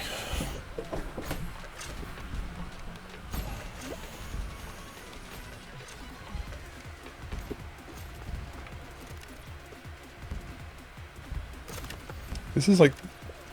I don't like spectating this level. Because so many people don't know what they're doing. Like that guy. He was going the right way, and then he turned around, and now he's going this way for no apparent reason. And now he's caught on because he saw someone else go down there. But you get so many people who just like... No, that was just AFK. Yeah, like this. They just don't know how this level works and spend forever just jumping at this wall.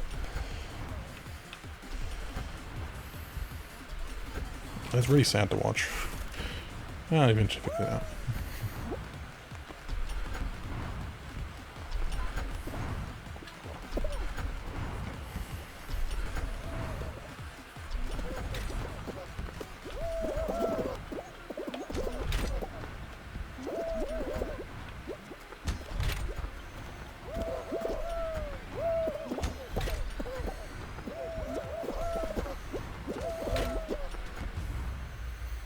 Yeah.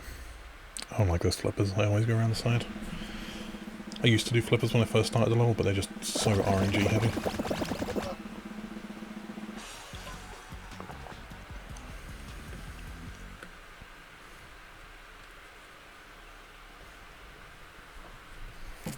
How many crowns? I think I'm at 8 or 9 right now. Lifetime, way too many, like well over 100. I think. I can check lifetime actually, that's on one of the screens back on the menu. But yeah, currently 9. Well, 8. I'm pretty sure 8. I know I had 7 at the start of the stream. And I won 1. I just don't remember if I got one from shards yet. I think I finished this emote daily. Yeah, it's not a crazy high total, like I know people with more, but it's good. I'm proud of it. The total they show in game includes ones from like crown shards and leveling up as well though. So it's not like I've won that many times. But yeah. I have won at least 20 times because I got that Steam achievement. But I don't remember exactly how many. I don't like that variant, by the way, with those spinny bars. That's a really annoying one to get through sometimes. Oh, don't die. Okay.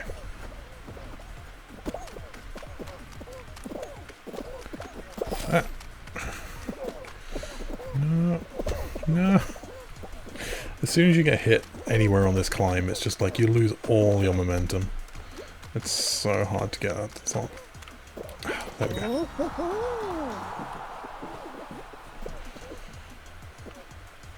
That was some lag. Sure.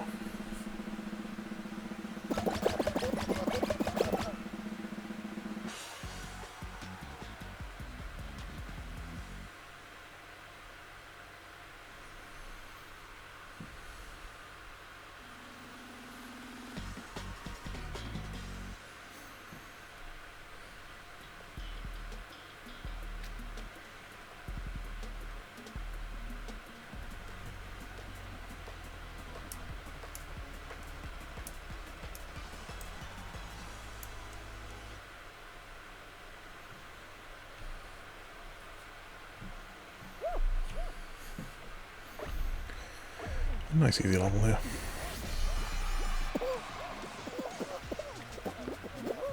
Really hope I don't die after saying that, but this is usually a nice easy level.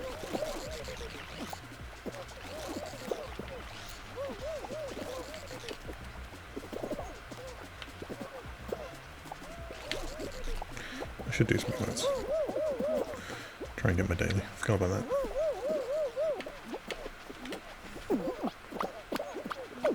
I like the little penguin dance. That was a good one. Oh, go around.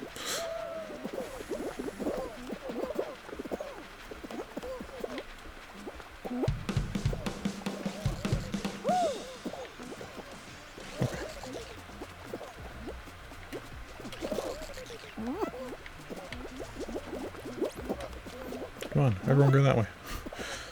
That's the way you want to go. Trust me. Just, nope. Okay.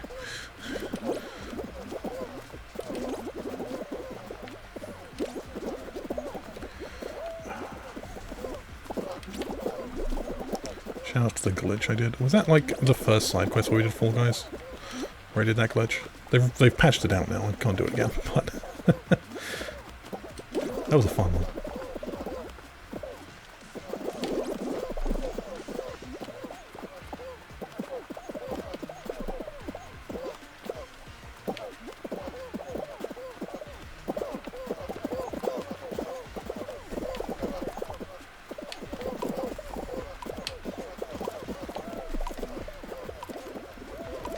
Ooh, a lot of people died last second.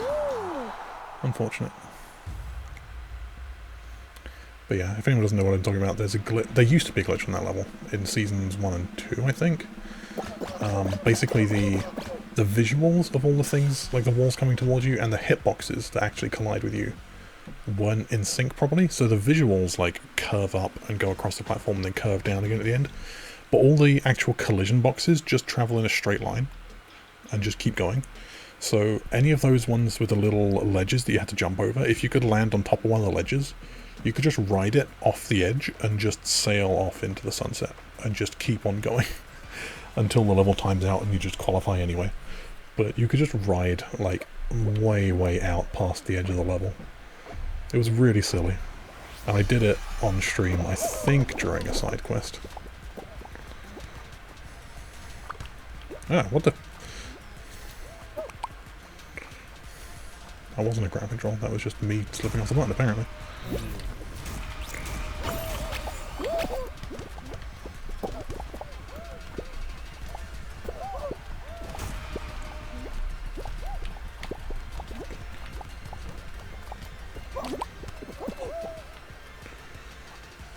Agreed, okay.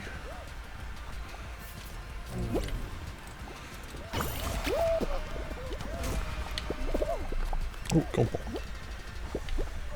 No. Fine.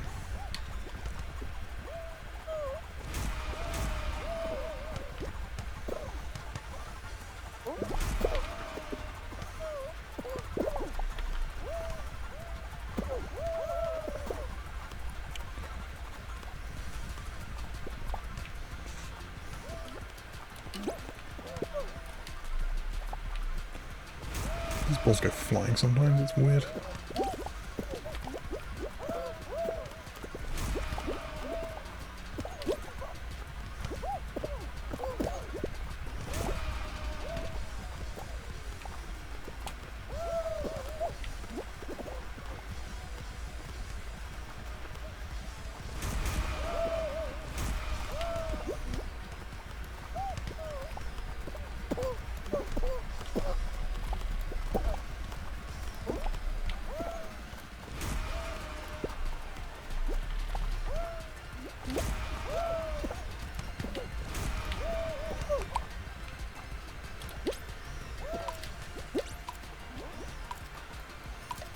Yeah, I'm not going to score this one, but whatever.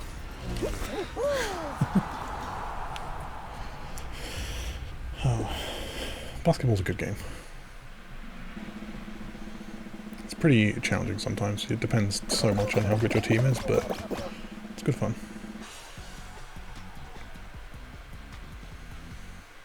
10 qualified. This could be a final. You know, we haven't seen Jump Club or Jump Showdown all day. And they're a couple of my favourite rounds as well. Nope, back to Thin Ice. Okay. I do love Jump Showdown. Thin Ice is alright, but Jump Showdown's the good stuff. Low gravity? Low gravity Thin Ice. Apparently this exists. Okay. Today we learned.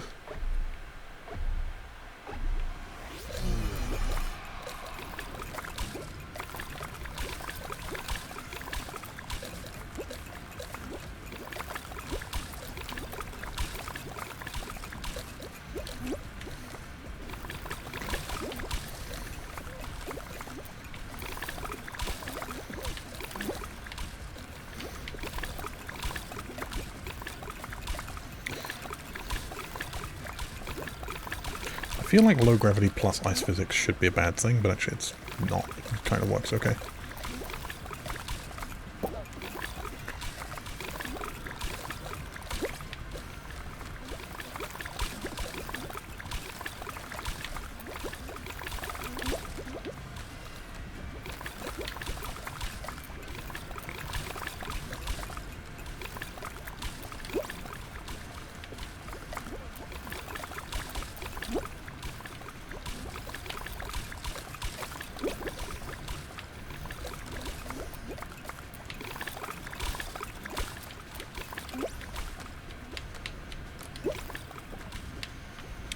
This may look like a mistake, but I'm pretty confident I can make that jump.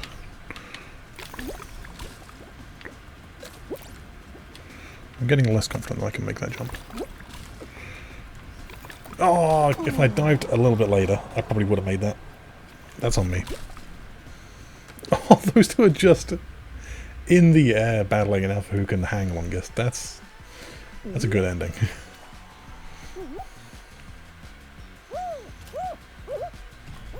Yeah, okay. That's a good final. I like that. That and Low Gravity Hexagon are both actually really good finals. Alright. It is definitely time for me to end this stream. I am so out of energy. So, thank you everyone who's been watching and who's been giving to crowd control. Let me actually load up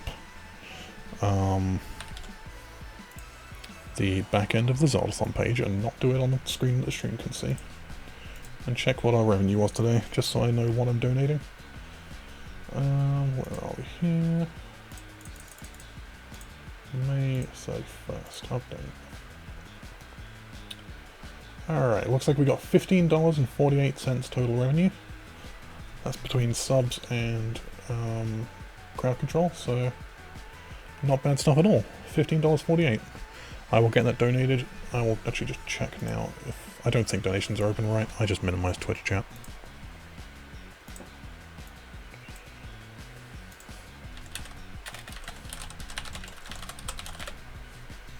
Donations are not open. Okay, good to know.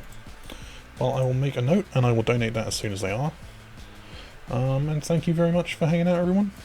Let's go raid Monostache. Is she live now? I'll double check.